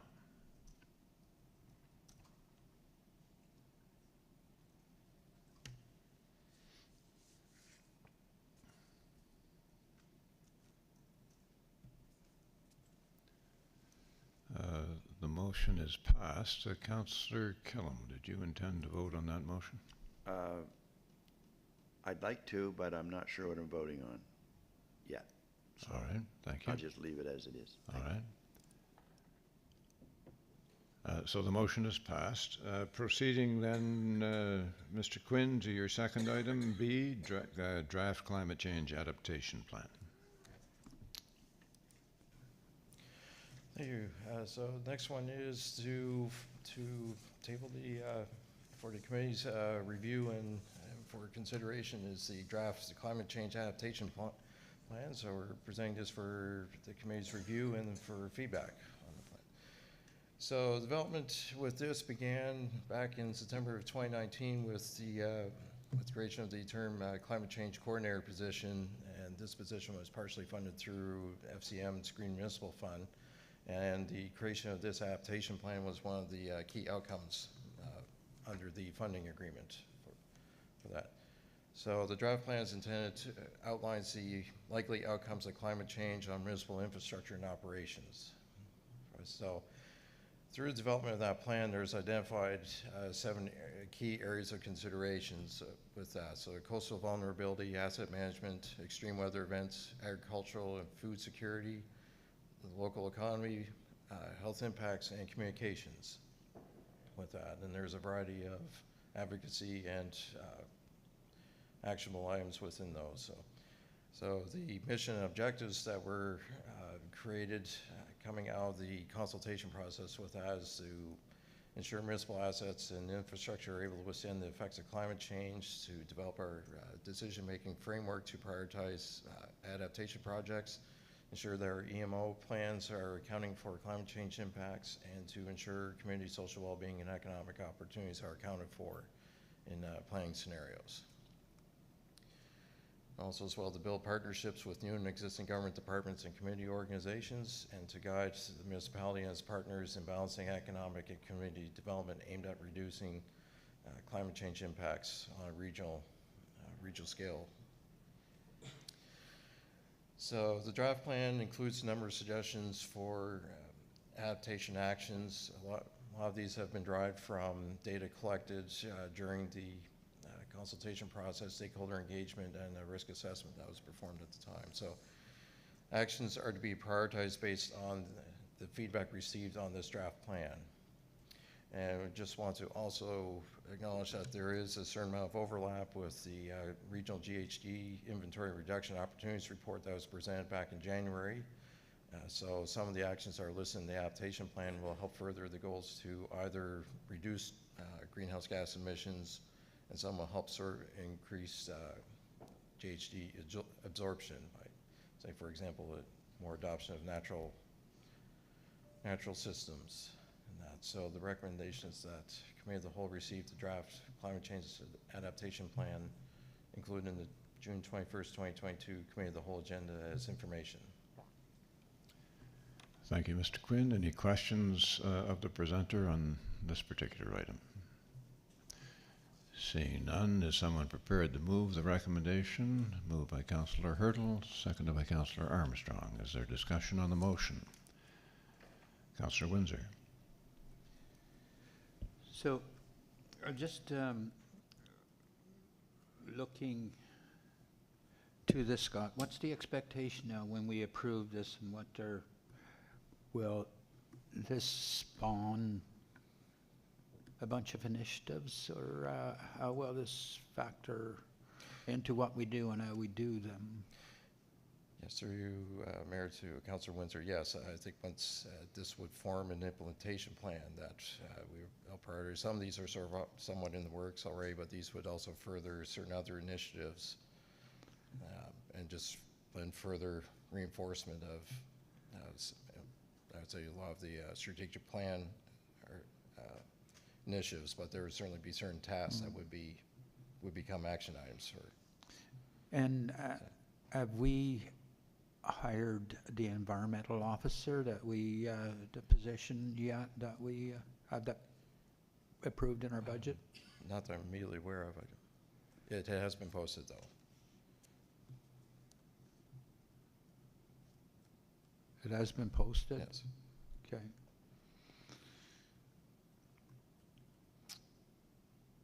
Okay, thank you. Thank you, Councillor. Councillor Killam. Thank you, Mayor. Just a comment, it's good to see this come forward. We have, as we know, we have a lot of coastal communities in Kings County, and maybe this will be an asset in the future. Thank you. Thank you, Councillor. Any further questions of clarification? Any further debate? Seeing none, all those in favor or otherwise of the motion, please vote now.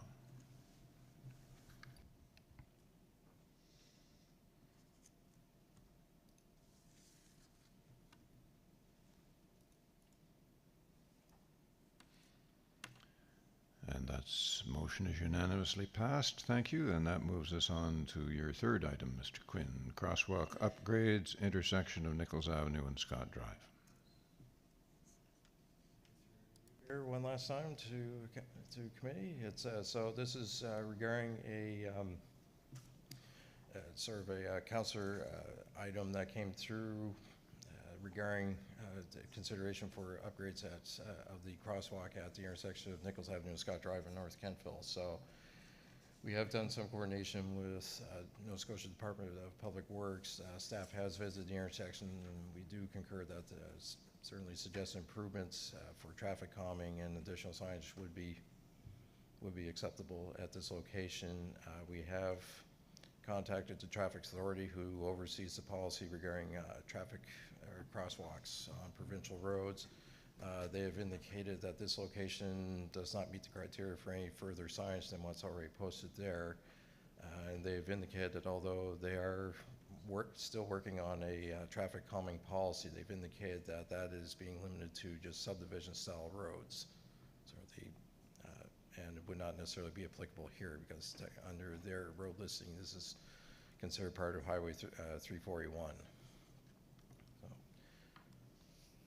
So I think with that, just as mentioned, just in terms of the jurisdiction, it comes under DPW's policy under marked crosswalk installation, and that outlines the approval process that municipalities or schools would have to go through to install a crosswalk. So under that, either a municipal unit or a school can apply for a crosswalk. The traffic authority would review the location, and if they deem it suitable, then the type of signage and markings that would be applicable to that location. And just as a note, school crosswalks require crossing guards during school hours, and all costs are borne by the requester at that time. So with that, I guess the recommendation is just that the Committee of the Whole receive the crosswalk upgrades intersection of Nichols Avenue, Scott Drive briefing included in the June 21st, 2022 Committee of the Whole agenda as information. Thank you, Councillor. Thank you, Mr. Quinn. There are a couple of questions from councillors. Councillor Armstrong, first, please. So just for clarification, we have to ask the Department of Public Works whether we can put one in.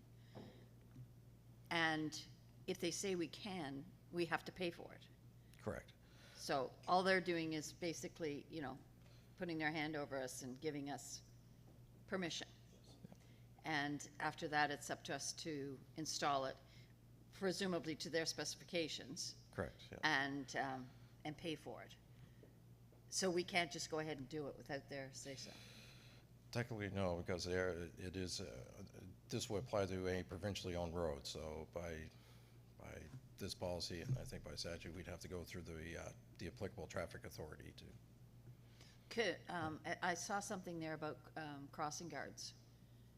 Are there crossing guards at this now? No. Is that something that that could be done without going through the Department of Public Works? Like working in conjunction with the school and maybe putting crossing guards there as a way of. I think strictly speaking, where their policy, no, because they have a certain criteria of where school crossing guards are supposed to be located, and it's I can't exactly remember the exact distance, but it's fairly small distance from the school, so okay. Pretty well right there, just a very short walk from it. Sounds like we need a letter writing campaign. Thank you. Thank you, Councillor. Councillor Granger. Sorry, Councillor Meisner. My apologies. That's okay. That's a compliment. I'm just wondering, has this been flagged for an accessibility priority for the province? We are in the process of making that an active transportation route, and the province has said that they want us to be accessible.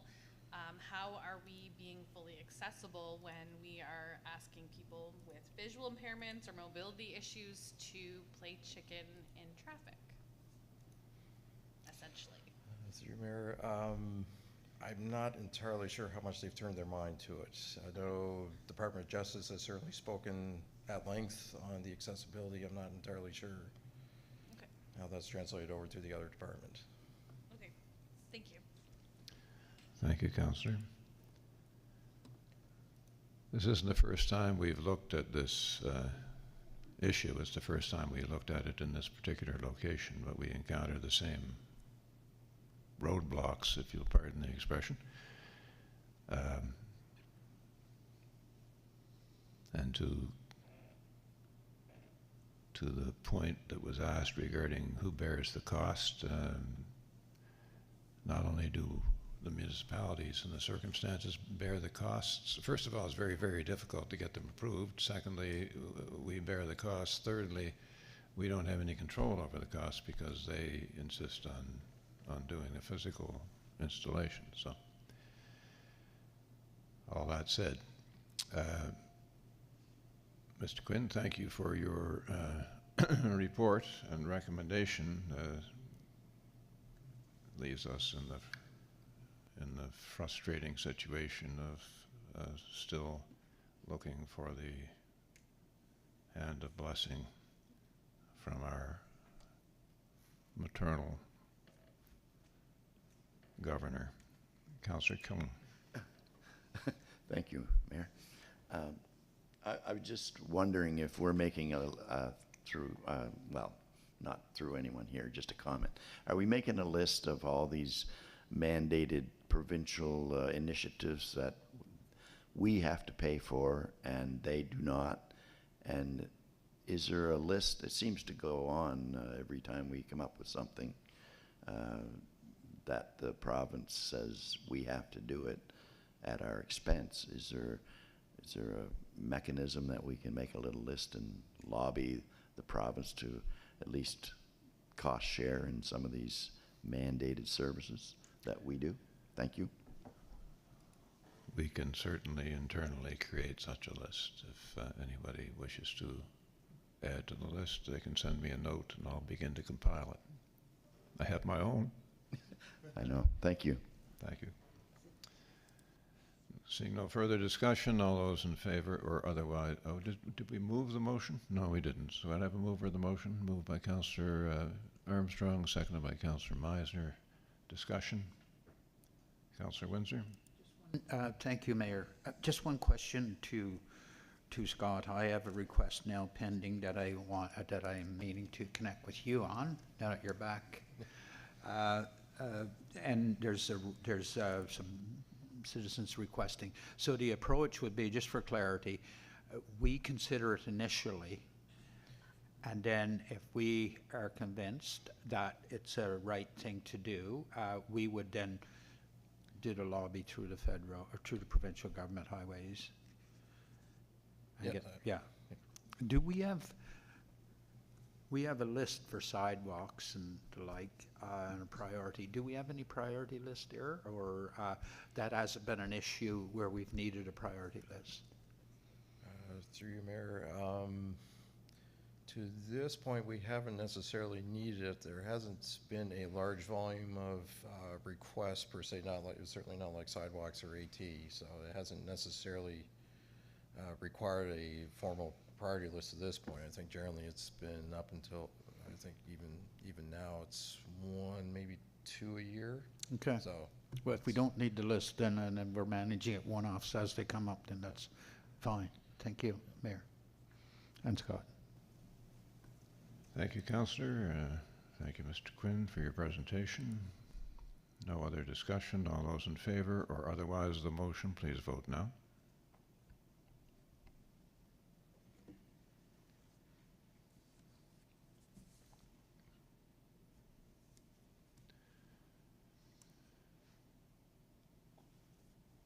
Mr. McKay, if you'd like to begin to make your way forward. That motion has been unanimously passed, and now we're moving on to item 8, Financial Services, Amendments to Bylaw 93, Private Road Maintenance Charge, and Mr. McKay will be presenting on this.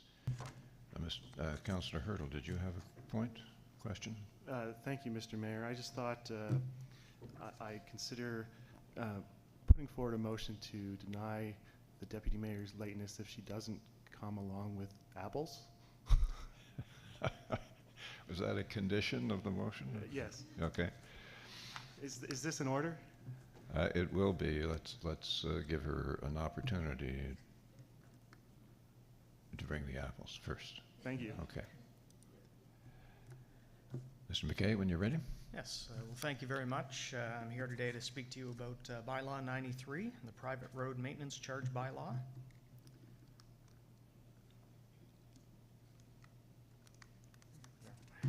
And the recommendation in this request for decision is that Committee of the Whole recommend that Municipal Council give first reading to the amendments of the private road maintenance charge bylaw, Bylaw 93, as attached to the June 21st, 2022 Committee of the Whole agenda. So to provide a little bit of background today, Bylaw 93 requires annual approval by council in order to set into motion the annual levying, collection, and remittance of road maintenance area rates for the 14 private road associations currently covered by the bylaw and listed in Appendix A. This covers roughly 45 kilometers of private roadways in the county and 814 properties.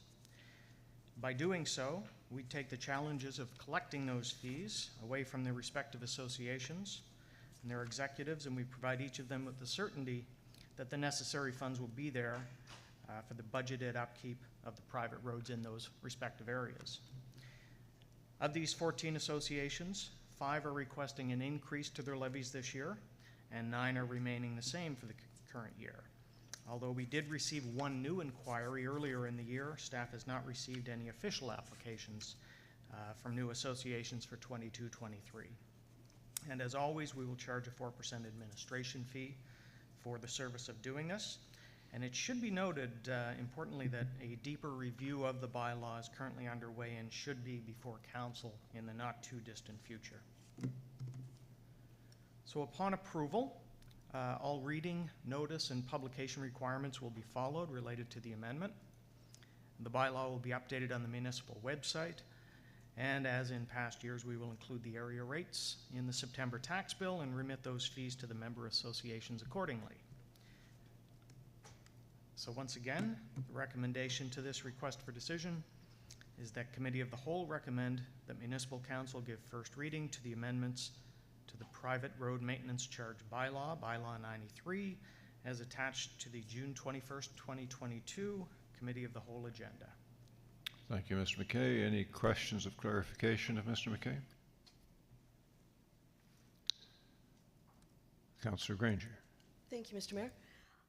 Thank you. I just wanted to ask, how goes the collection? Are people behind? Does the administration fee cover us having to go back to a place over and over to keep collecting $200? Where we add it to the tax bill, it becomes a lienable charge. It becomes part of their tax bill. So it's really one of those things that unless somebody decides not to pay their taxes, apologize through you, Mr. Mayor, decides not to pay their tax bill in general, everything was really collected. And what's nice about the bylaw is that for the associations, they don't have to worry about that collection. They're getting their funds as though it is fully collected from every member of the association. So makes it much easier. So, and generally speaking, if one of these properties doesn't pay their taxes over a couple of years, it would end up in discussion for tax sale. And I will say in my 3 years here, we've not put a private road association property on a tax sale. So that bodes well. Great, thank you for the clarity. Thank you, Councillor Granger. Welcome, Deputy Mayor. I just wanted to forewarn you that Councillor Hurtle's looking for apples.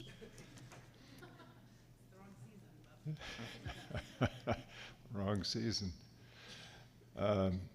So you've heard the recommendation. The Committee of the Whole recommend Municipal Council give first reading to amendments to the private road maintenance charge bylaw, Bylaw 93, as attached to the June 21st, 2022 Committee of the Whole agenda. Do I have a mover of the motion, please?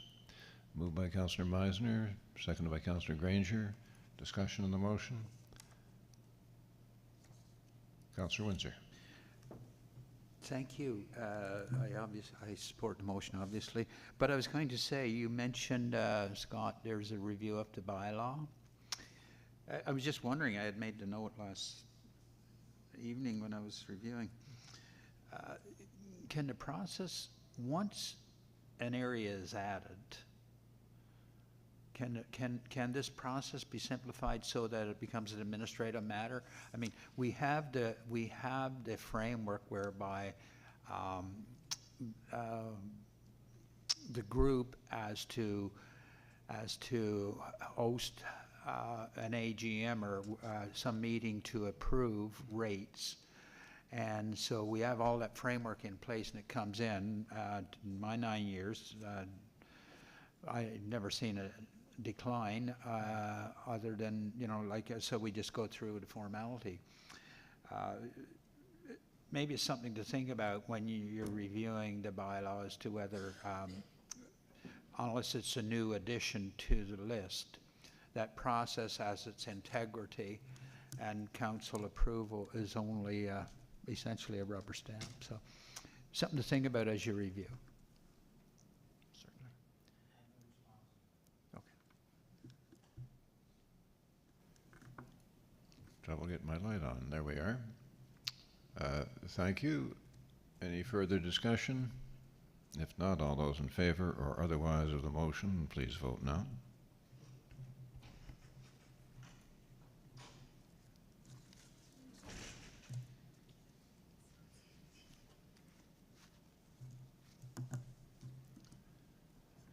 That's unanimously passed. Thank you.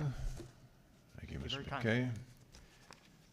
Ms. Roofs is going to come forward now to deal with item 8B, the Hansport Volunteer Fire Department operating budget for fiscal 2022-23 and 2020-2021 operating cost overrun.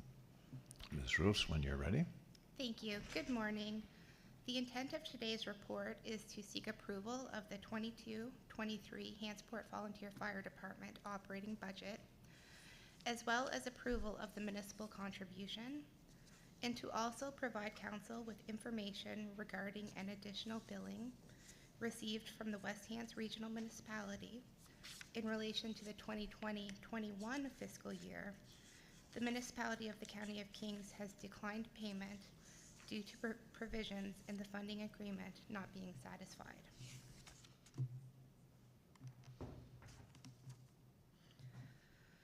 On April 1st, 2021, the municipality of the County of Kings and the West Hants Regional Municipality entered into an agreement for the fire services and funding in relation to the operations of the Hansport Volunteer Fire Department.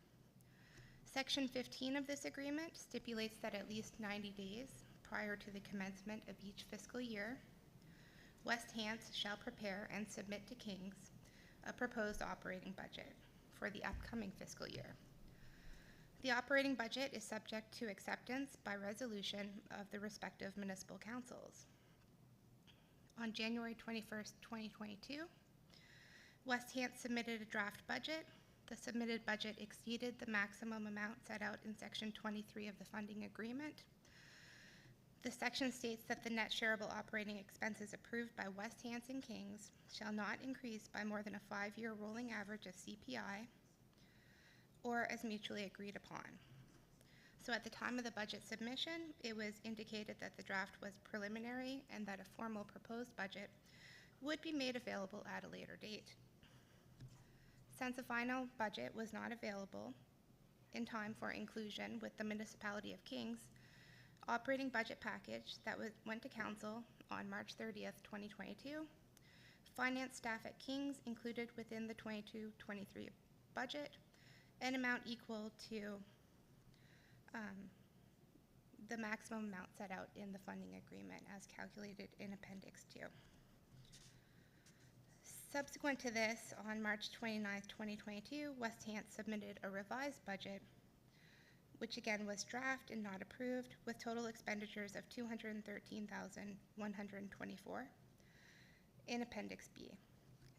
This update results in a requested contribution from Kings of $60,787, which is an increase of $1,972 over the amount originally included and calculated in Appendix B and included in the approved 22-23 operating budget of the municipality of Kings. The justification for the additional costs is increased insurance rates and fire suppression rescue equipment, with the expense related to these small equipment items increasing in 22-23 because of the number that are scheduled for replacement. Purchases of equipment was limited within the 2020-21 budget year due to COVID-19 and for the 21-22 fiscal year. Equipment purchases were limited due to the construction of the fire station. Municipal staff here have reviewed the submitted budget for reasonableness and are recommending that Municipal Council agree to fund these additional expenditure items. The additional $1,972 is proposed to be taken from account 012-224-101, which has a contingent amount budgeted for situations such as this.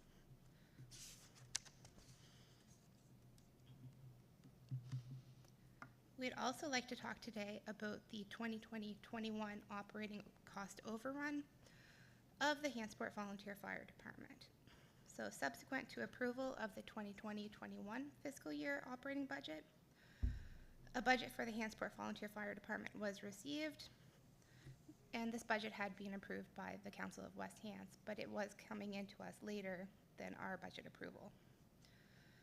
It included a contribution from Kings in the amount of $53,679, which we paid to West Hants. And then on January 17th, 2022, so just this past winter, unconsolidated financial statements for the Hansport Volunteer Fire Department were received. And these statements reported a total budget overage of $41,777. There was also an invoice representing King's portion in the amount of $12,533. Section 16 of the 2018 funding agreement between Kings and West Hants, which expired on March 31st, 2020, but continued to be followed until a new agreement was executed. West Hants shall not spend monies on unbudgeted items without the approval of both municipal councils. So without these unbudgeted expenditures being presented and approved by King's Municipal Council, the overage is outside of the terms of the agreement and therefore not owed by the municipality. Director Barr communicated this to the CAO of the West Hants Regional Municipality on March 9th, 2022, and we are currently awaiting a response.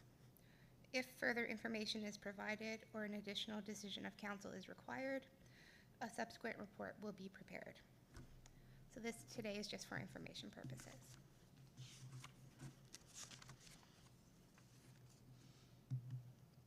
So the financial implications of today's report is an additional contribution of $1,967 funded from 012-224-101 for a total contribution to the Hansport Volunteer Fire Department of $60,787 for the 22-23 fiscal year.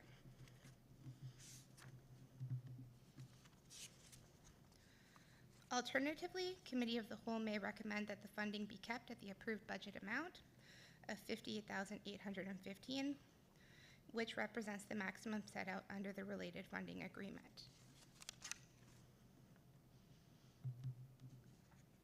If there's any questions.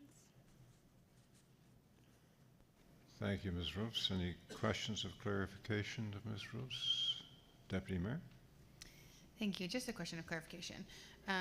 Do we have a timeline by which we anticipate a response? Like if Director Barr communicated on March 9th, it was like 3.5 months ago.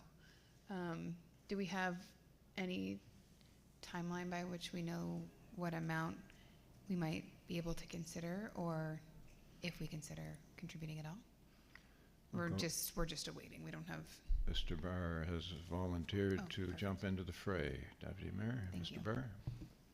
Thank you, Mayor. Through you to Deputy Mayor. So I think you're kind of answering your question there. Is that's how it was communicated, as a statement of fact relative to the agreement.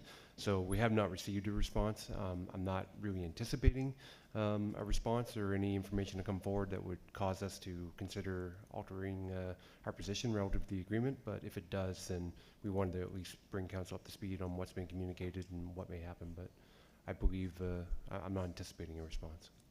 Thank you very much. Thank you. Councillor Killam. Thank you, Mayor. Through you. I noticed there's an honorarium expense of 45,000. I'm not opposed to this at all. I'm just curious as how it's broken down in the amount and where it goes. Thank you. Through you, Mr. Mayor, to Councillor Killam, we also asked about the honorarium amount, and our understanding is that their financial grouping also includes some of their training with that amount, so it's honorariums and training technically. I see. So it's still the rule of thumb of $100 a year for frontline firefighters, and the rest is wherever it goes from there. Through you, Mr. Mayor, to Councillor Killam, I'm not sure what exactly their honorarium level per member is. Okay. They would determine that when they do their budget. I'm and just then- going by our own department. Then. Yeah. Okay. Thank you. Hopefully it increases in the future. Thank you. Thank you, Councillor. Councillor Windsor. Thank you. I'm just wondering when they sent us the invoice indicating the overage was substantial. Was there any explanations given? Was there extraordinary circumstances that they used to rationalize sending us an invoice? Through you, Mr. Mayor, to Councillor Windsor, we reviewed what they sent us along with Director Barr, and there was nothing that we deemed would be justification for the overrun. Thank you. Thank you, Councillor. Any more questions of clarification? Councillor Armstrong. Yeah, is the 213 our portion, or is that the total operating budget, and then we have a percentage of that? Yes, through you to Councillor Armstrong. So the 213,124 is their total operating budget, which our council is required to approve through the funding agreement.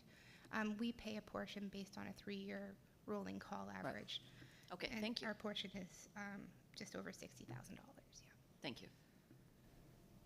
Thank you, Councillor. Councillor Allen. Thank you, Mayor. I have a question. The municipality of Kings has an agreement contract with West Hants to provide fire service. Does West Hants also have an agreement with the Hantsport Fire Department to provide service to the Horton First Nations?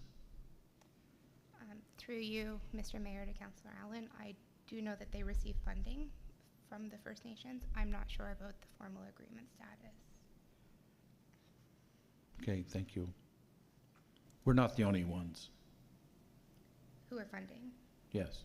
Yes, so through you, Mr. Mayor, to Councillor Allen, so West Hants contributes, Kings contributes, and they get a set amount from GLUSCAP. Thank you. Thank you, Councillor. Any further questions of clarification? Seeing none, the first recommendation is the Committee of the Whole recommend Municipal Council approve the Hantsport Volunteer Fire Department operating budget for fiscal 2022-23 with total expenditures of $213,124 as attached to Appendix A to the June 21st, 2022 request for decision. Mover of the motion, please. Moved by Councillor Armstrong, seconded by Councillor Allen. Any discussion on the motion? No discussion. All those in favor or otherwise, please vote now.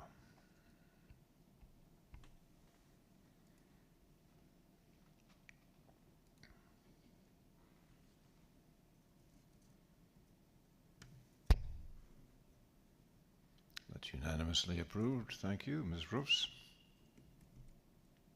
The next item. I'm sorry, your light's not on. There you go. Oh, thank you. So the next recommendation is that Committee of the Whole recommend Municipal Council approve the revised 2022-23 municipal contribution for the Hantsport Volunteer Fire Department in the amount of $60,787.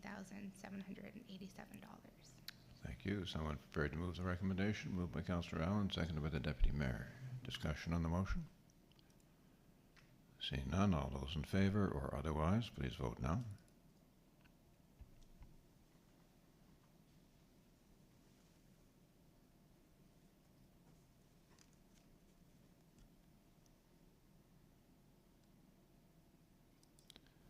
Councillor Windsor, are you voting in favor, or did you wish to vote? Yes, you are. Okay, thank you. It's unanimous then.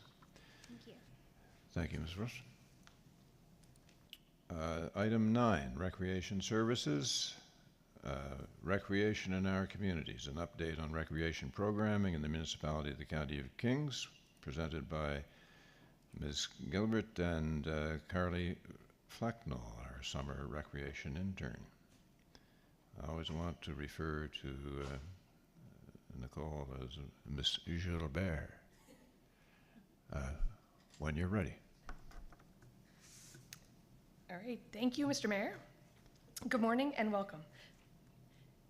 The intent of our presentation for council is to receive for information on current and upcoming recreation offerings within the municipality of Kings.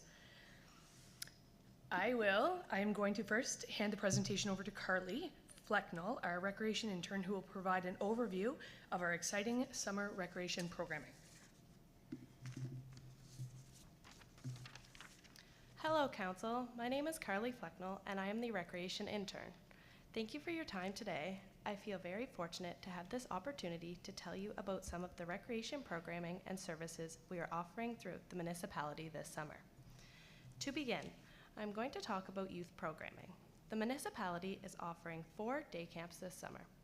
The day camps run Monday to Friday, 8:30 to 4:30. The first day camp is being offered at the Aylesford Fire Hall on July 4th to 8th. The second camp is being held at the Colebrook Lions Hall on July 18th to 22nd. The third camp is at the Gasbro Community Hall on August 2nd to 5th, and then we are at Meadowview Community Center on August 15th to 19th for our final week of camp. The camp is $75 per week per child for Aylesford, Colebrook, and Meadowview. There is an exception for the Gasbro camp due to that week only being 4 days, as there is a holiday on Monday. So we are offering that camp for $60 per child. Day camp is open to children ages 5 to 12 years old, but the 5-year-olds must have completed a year of primary. Each camp is open to a maximum of 30 children. Day camp registration opened on June 6th, and the registration process has been going well. We offered 4 in-person registration sessions, 1 at each of our day camp locations, to give the community a chance to register in person rather than over the phone. Over the course of the summer, each week of day camp has a different theme. We will be basing the activities off that certain theme. The day camp themes goes as follows. Aylesford is Animal Adventure Week. Colebrook is Going Green. Gasbro is Colors of the Rainbow, and Meadowview is Under the Sea. Day camp participants will have the chance to explore nature and local ecology, show off their art skills, read books provided by our local library, go on local field trips, engage with guest speakers, and most of all, have fun while being physically active outside. Pop-up plays are returning to playgrounds, parks, and communities through the Kings region this summer. Pop-up plays happen every Tuesday and Friday on opposite weeks of day camp. Pop-up plays are a great way to get children in the community outside for some fresh air and unstructured physical activity, along with crafts and other fun things such as teddy bear picnics. Our summer recreation staff will be there to provide community members with the equipment and to facilitate participation in games and activities. These events start on July 12th and run every second Tuesday and Friday until August 26th. Our locations span from Dwight Ross Elementary School out to East Dalhousie, Burlington, Aylesford Lake, Kingsport Picnic Park, Glooscap First Nation, and more. Pop-up plays generally take place from 10 a.m. to 12 p.m. at one location, and then move to a new location from 2 p.m. to 4 p.m. These events are free and everyone is welcome. The municipality is also offering kayak camps. Kayak camp will run Tuesday, Wednesday, and Thursday from 10 a.m. to 4 p.m. at Aylesford Lake Public Beach. There are 2 weeks of camp, July 12th to 14th and August 9th to 11th. If there happens to be a day that there is rain, the day that is missed will be made up on the Friday. The camp is open to children ages 9 to 15 years old. There is a maximum of 12 children per camp. Registration opened June 1st, and I am very happy to announce that both the July and August camp are full and there is a wait list. Kayak camp is $100 per week per child, and each child can only sign up for 1 week due to the high demand. Kayak camp participants will learn about boating safety, water safety, beginner kayak lessons, paddling techniques, as well as games, unstructured play, crafts, and exploring the beauty of Aylesford Lake. All the equipment that is needed will be provided for the campers to use. Next up, we have family programming. Once again, we are offering free kayak and paddleboard loans at Aylesford Lake Public Beach. Loans are free for everyone. The kayak and paddleboard loans will take place Monday to Friday from 10 a.m. to 4 p.m. and every other Saturday starting July 4th. This year, the municipality has expanded our equipment offerings. We now have 8 single kayaks, 4 double kayaks, 6 youth paddleboards, and 5 adult stand-up paddleboards. Members can loan the equipment for 1 hour at a time, as we want to be able to offer this service to as many community members as possible. The Kayak and Paddleboard Loan Program is a great way for community members and visitors to explore Aylesford Lake and see all it has to offer.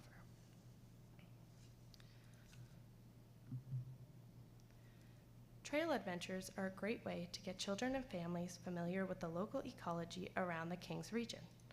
Trail adventures are going to be offered every second Wednesday starting July 12th from 2 p.m. to 4 p.m. Trail adventures run until August 24th. This event is free for everyone. Trail adventure packages are supplied to engage children and families with a story and hands-on learning about the nature surrounding them.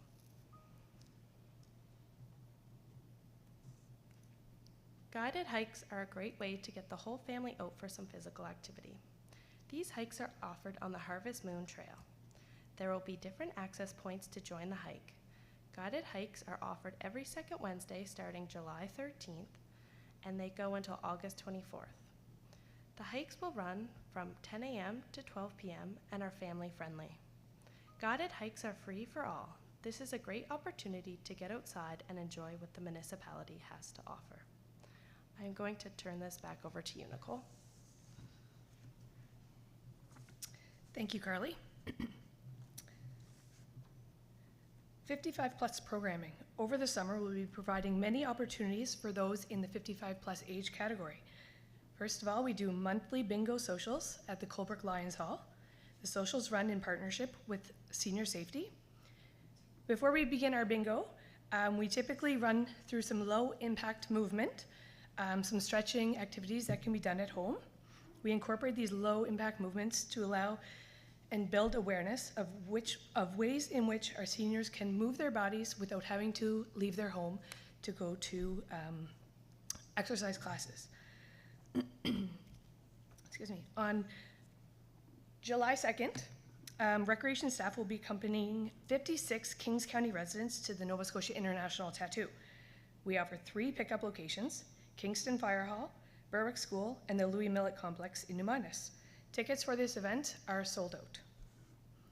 On August 4th, we head to Grafton Street Dinner Theatre. Tickets for this event are $80, which includes the performance and transportations. Tickets are currently on sale now and can be purchased at the Village of Kingston office and here at the County of Kings. We offer the same 3 pickup locations: Kingston Fire Hall, Berwick School, and the Louis Millet Complex in New Minas.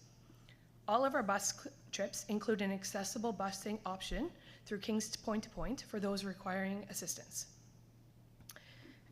As council likely knows, recreation refers to all those activities that people choose to do to refresh their bodies and minds to make their leisure time more interesting and enjoyable. It is more than just a sport. To that end, our department tries to host monthly workshops to expose residents to opportunities they may not have access to. In April, we hosted a Ukrainian egg workshop that was held in support of the Red Cross Humanitarian Crisis Appeal at the Sheffield Mills Community Hall. As a result of the contributions collected at the event, $360 was donated to the Red Cross Appeal. On June 25th, we will be hosting a planter workshop in partnership with Sparkle and Signs. Participants at this workshop will be painting a 4-foot wooden sign with a planter box at the bottom. All of the supplies needed for the sign are provided, and registration for this event has closed. I will turn it over to Carly once again.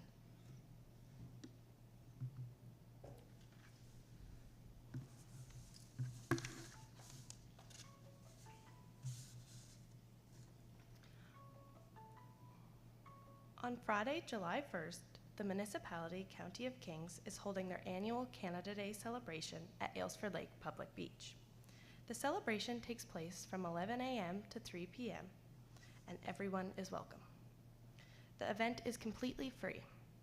There will be face painting, a DJ, flag raising ceremony at noon, swimming, games for all ages and abilities, healthy snacks, walk-up kayak and paddleboard loans, prizes, and more.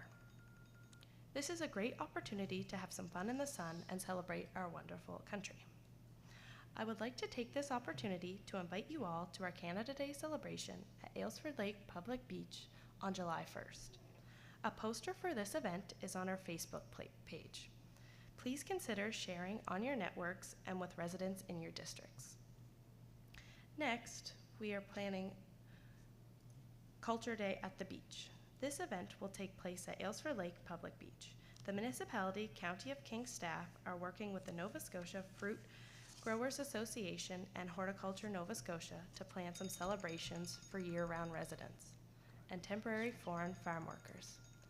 This is a wonderful opportunity for the hard workers who contribute so much to the economy of our region, especially through agriculture, to have some fun, meet new people, enjoy delicious food, and more.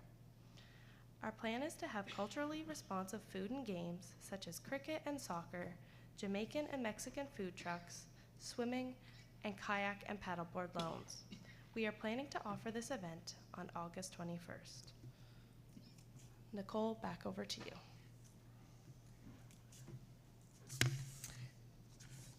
Thank you.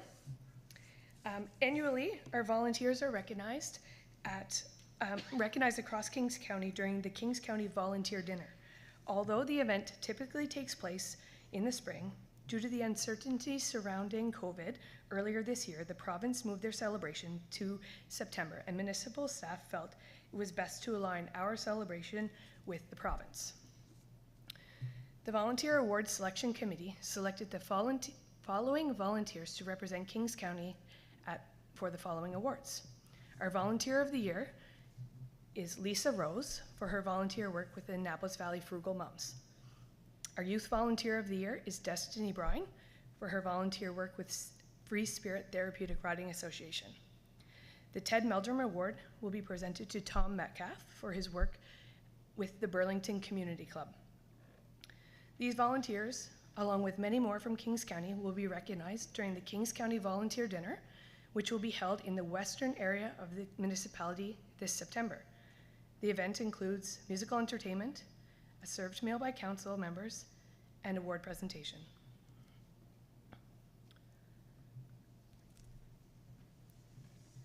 Over the course of the summer, our recreation departments, valley-wide, have been working hard the last few months to coordinate an annual regional summer staff training.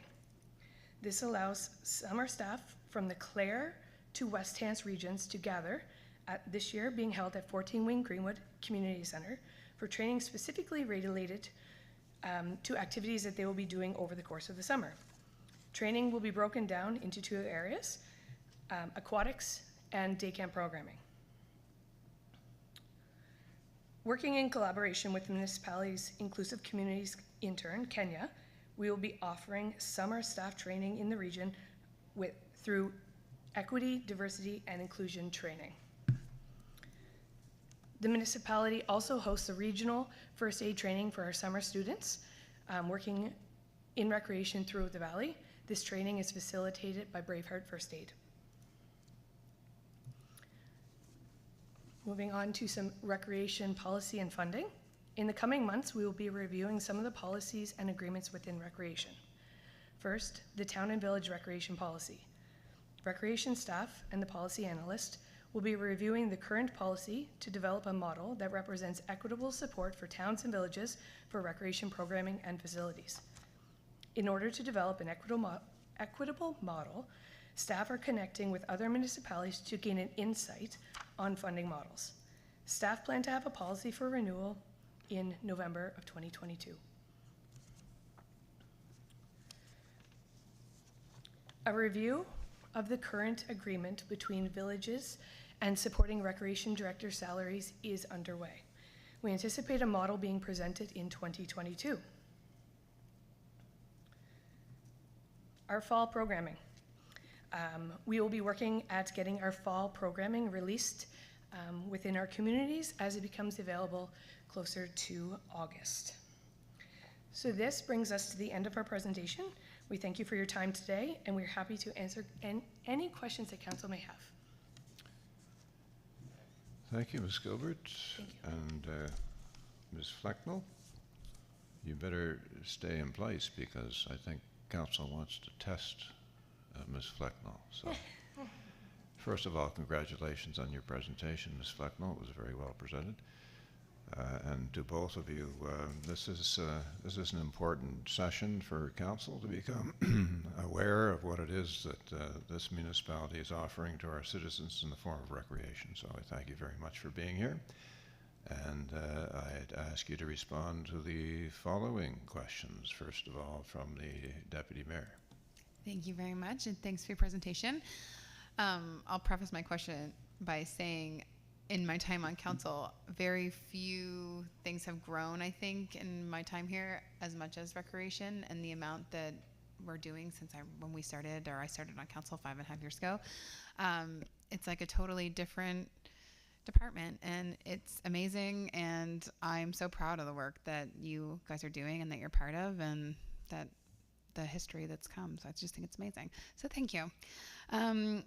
My question is, as a mom who is looking at day camps across the county and watching them fill up and then being waitlisted 7 or 8 times in various municipalities and with Acadia and other organizations, do we adapt each year based on the amount that are waitlisted? And so is that specifically for the day camps, but also the kayak camps? So like historically, if we have a big, like if the kayak camps are really popular, do we sort of plan for the following year to offer like 4 instead of 2, or how many kayak camps do we need to satisfy the need? Just curious how those decisions are made in terms of how many we offer. And I recognize that there's probably like staffing issues and timing issues, and there's so many things going on, but just curious if you could talk a little bit about how you determine how many camps to offer and what to do if there's a wait list. Thank you. Through you, Mr. Mayor, to Councillor Lutz. So we do for our kayak camps. So our kayak program is a joint program. So we jointly own the kayaks through the municipality of Digby. So we work with both of the schedules through our scheduling and the municipality of Digby. And in last year, we did offer a third. We were able to offer a third camp, and that is something that we had looked at for this year, but given the dates for the current scheduling, we weren't able to accommodate a third one in our programming for this year, but it is something that we are going to adapt for next year to build on that, because it is a need and it is a well-wanted program within our municipality. So we do see the need for our kayak program, and we are willing to look at scheduling 3 weeks moving forward because of the wait list that we do currently have. Thank you. Councillor Granger. Thank you, Mr. Mayor, and thank you for all that you do. It's I wish I could go to camp this year, but you're full, apparently, I hear. I just wanted to ask for families that are unable to pay some of the costs, $75, $60, if you've got 3 or 4 kids, sometimes that can stretch them. Is there a way that either someone else can pay for, do you like a bursary system or something like that, where if someone can't afford it, it can be taken care of by someone else? Do you have anything like that? Sure. Thank you, Mr. Mayor. Through you to Councillor Granger. We do have funding for kids that can't afford to come to camp, and we want to include everyone in our camp. So yeah, we do have funding. Excellent. And where is that? Is it on the website, on the recreation website, or how would people find out about that? So we allot a certain amount of spots at each of our camp, so that families, if they need access, then they can just contact us through the recreation department, and we will make sure that their kids have a spot within the program. Awesome. Good to know. Thank you. Thank you, Councillor Windsor. Thank you. I just want to compliment the staff. This is an extensive program, cradle to the grave, and it is good, as the Deputy Mayor noted, to see how this has become such an integral part of the services that we deliver. And I really like to comment that there are allowances made for those who may not be able to afford the service. Thank you.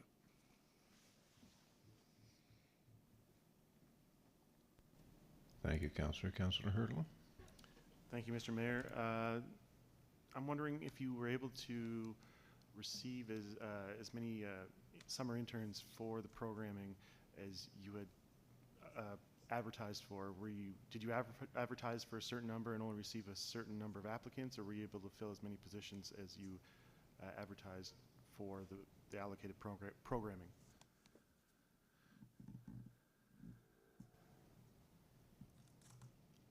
Through you, Mr. Mayor. Councillor Hurtle, would you be able to intern in terms of what?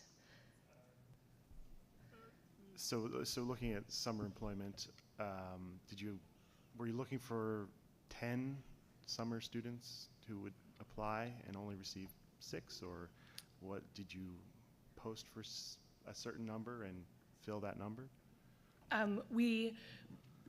I am actually not involved in the collection of the. Through you, Mr. Mayor, sorry. I'm actually not involved directly in the intake of the applications for all of the summer students. We do work with the HR department and we have how many set staff that we anticipate having. We were able to fill all of the positions that we were hoping to have. So we don't have any unfilled positions within our summer staff. Thank you. Thank you, Councillor. Any other questions of the presenters? No other questions? Then I'd just wrap up by again thanking you, and both for the quality of the presentation and the content. And to Councillor Windsor's point, you're so happy that you've included seniors. There was a mention, and nobody picked up on it, of the September volunteers supper, and of the fact that councillors were going to be serving the dinner for those that are new at the table, then brush up on your tray carrying capacities. It's an excellent event, and we haven't had yet an opportunity for this new council to hold that event, so that will be an occasion. Councillor Hurtle? I was just wondering what date that was. I saw September, but I wasn't sure on the specific date. Yes, I will let you know as soon as that's nailed down, but no date was mentioned. Yep. Thank you.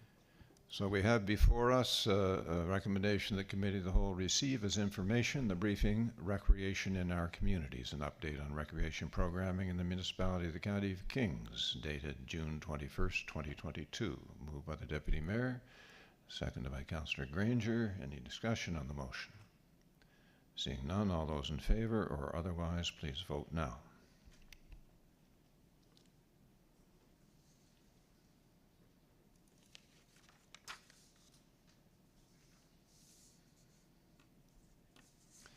That is unanimously passed, Councillor Windsor being out of his seat at the present time. That brings us to item 10 on the agenda, which is correspondence. Could I have a motion to receive the correspondence, please? Councillor Allen, thank you. Councillor Harding seconds. Any discussion on the motion? Seeing none, all those in favor or otherwise, please vote now. And I'll mention while we're waiting for the results of that vote that one of the letters is from the Never Forgotten National Memorial Foundation. Still a bit of a mystery. I'm trying to track down that particular one in terms of where that project stands, because it was a project where Mother Canada was going to be standing in Cape Breton overlooking the ocean as part of a war memorial, and the public response to the proposal was such that it was shelved at that time some years ago, and so this is a voice from the past that I'm not sure indicates that the promotion is underway again or what it is, but there were hats provided to everybody who received such a letter, and it actually advertises the memorial. The second item of correspondence was from the Orchard Valley Church, and that was simply a letter of thank you for our support for them and their projects. So we appreciate those letters of acknowledgement. Item 11, I'm sorry, did we? Yeah, we voted on that. Yeah, item 11 is boards and committee reports. So I'm looking first to Councillor Harding. Councillor, did you have anything to add to your report on Kings Point to Point? No, I don't. Any questions of the councillor? No, and that was the only report received for this particular meeting. Are there any other reports in the form of verbal reports? Seeing none, any external board or committee reports verbally? Seeing none, I'm looking for a motion to receive Councillor Harding's report, please. Moved by Councillor Allen. It's dependable if I don't look at him. And Councillor Meisner seconds. Any discussion? Seeing none, all those in favor, please vote now, or otherwise, of course.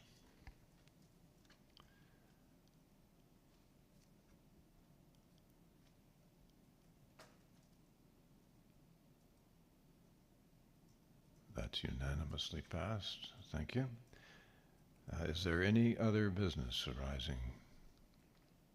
Councillor Killam. Thank you, Mayor. This particular item's been sort of ongoing for some time, and it deals with a small business in Centerville, Pineos Pet Spa, regarding flooding. And I'm sorry, regarding? Flooding. Flooding? Okay. Yes.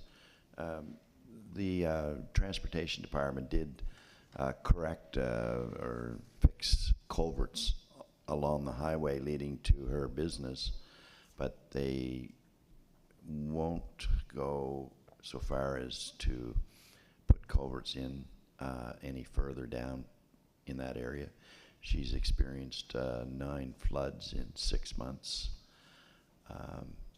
I met with her actually this morning, and I also met with the assistant in the provincial, in Minister Lohr's office, and it seems to be a stalemate as what to do there, and there's a considerable cost to put a culvert in, and that would help alleviate the problem somewhat. And I'm just wondering if a letter could be sent maybe to DOT through the county, or if there was any way that Public Works, our department, could help cost share in helping her put a culvert in. She has 60 clients in there every day, and it's become it's an issue for her, and I'm just trying to figure a way of maybe assisting her in alleviating this flooding issue. Thank you. Thank you, Councillor. We can certainly assist by contacting the Provincial Department of Public Works to point the issue out to them. If you'd like to frame a letter, if you need my support on that, I'd be happy to join you in it. Well, thank you, Mayor. the response I've gotten so far is that they're not able to assist. And I met this morning, and it was indicated that some officials from Halifax had come out to speak with her on that issue. Speaking with her this morning, that she had not had contact with anyone, and she's not sure which way to go. But yeah, I could maybe work with her and ask you to maybe assist in a letter. If we could frame the problem up properly, we'd be happy to assist her in getting attention to the issue. It's, of course, once again in Mother Province's jurisdiction. Understand totally. Yeah, Thank you. Thank you. Any other item under new business? Other business, rather? No? No comments from our silent public today because they're not here. Item 14 is the intention to move into closed session to discuss two items. One, simply the approval of what has gone before in previous meetings, and secondly, an issue related to contract negotiations. Just as an aside, how long does one anticipate, Mr. Barra, that discussion might take? Probably about a half hour. Okay. So I'm looking to the clerk. Were we ordering in food for lunch? Yes, we were. So would it be here? Yes. So that being the case, would you like to take your break now and go into in-camera subsequently, or would you like to finish off the meeting? If you want to take a break now, put your hand up. Okay. We're recessing, Mr. Barr, to put yours off until after lunch, if you don't mind. Thank you. We're recessed. You're listening live from the municipality of the County of Kings. Stay tuned. The meeting will continue after the break.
You're listening live from the municipality of the County of Kings. Stay tuned. The meeting will continue after the break.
You're listening live from the municipality of the County of Kings. Stay tuned. The meeting will continue after the break.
You're listening live from the municipality of the County of Kings. Stay tuned. The meeting will continue after the break.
You're listening live from the municipality of the County of Kings. Stay tuned. The meeting will continue after the break.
You're listening live from the municipality of the County of Kings. Stay tuned. The meeting will continue after the break.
You're listening live from the municipality of the County of Kings. Stay tuned. The meeting will continue after the break.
You're listening live from the municipality of the County of Kings. Stay tuned. The meeting will continue after the break.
You're listening live from the municipality of the County of Kings. Stay tuned. The meeting will continue after the break.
You're listening live from the municipality of the County of Kings. Stay tuned. The meeting will continue after the break.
You're listening live from the municipality of the County of Kings. Stay tuned. The meeting will continue after the break.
You're listening live from the municipality of the County of Kings. Stay tuned. The meeting will continue after the break.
all be practicing for that day? I'd need two. I mean, every once in a while, I just throw something in there. So, I mean, Stir it up.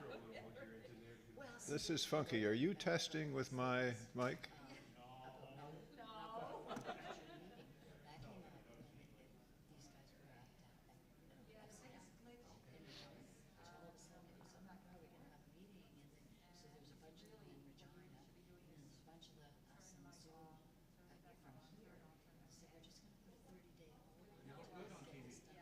Oh, good.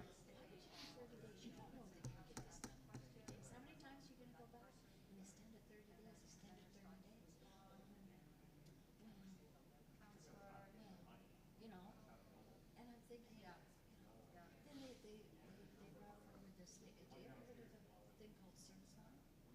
Right. It's a company that's in Ontario that's trying to branch out into the Maritimes, and they want to be basically, they wanted us to sponsor them,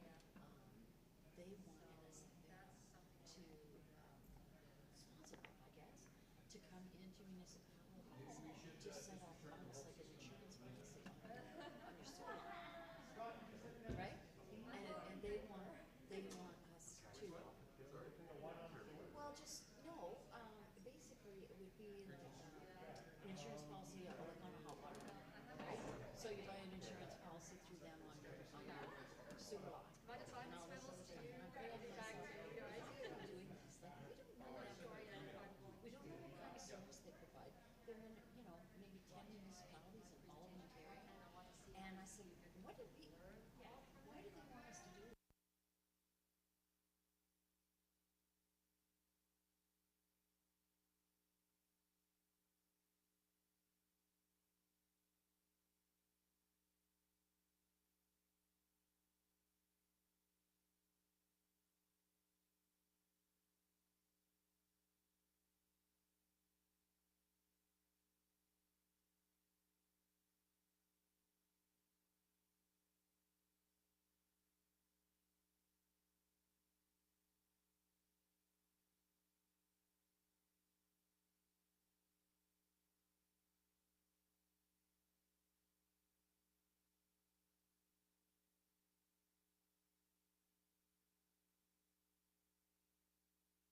You're listening live from the municipality of the County of Kings. Stay tuned. The meeting will continue after the break.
You're listening live from the municipality of the County of Kings. Stay tuned. The meeting will continue after the break.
You're listening live from the municipality of the County of Kings. Stay tuned. The meeting will continue after the break.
Seeing none, all those in favor or otherwise, please vote now.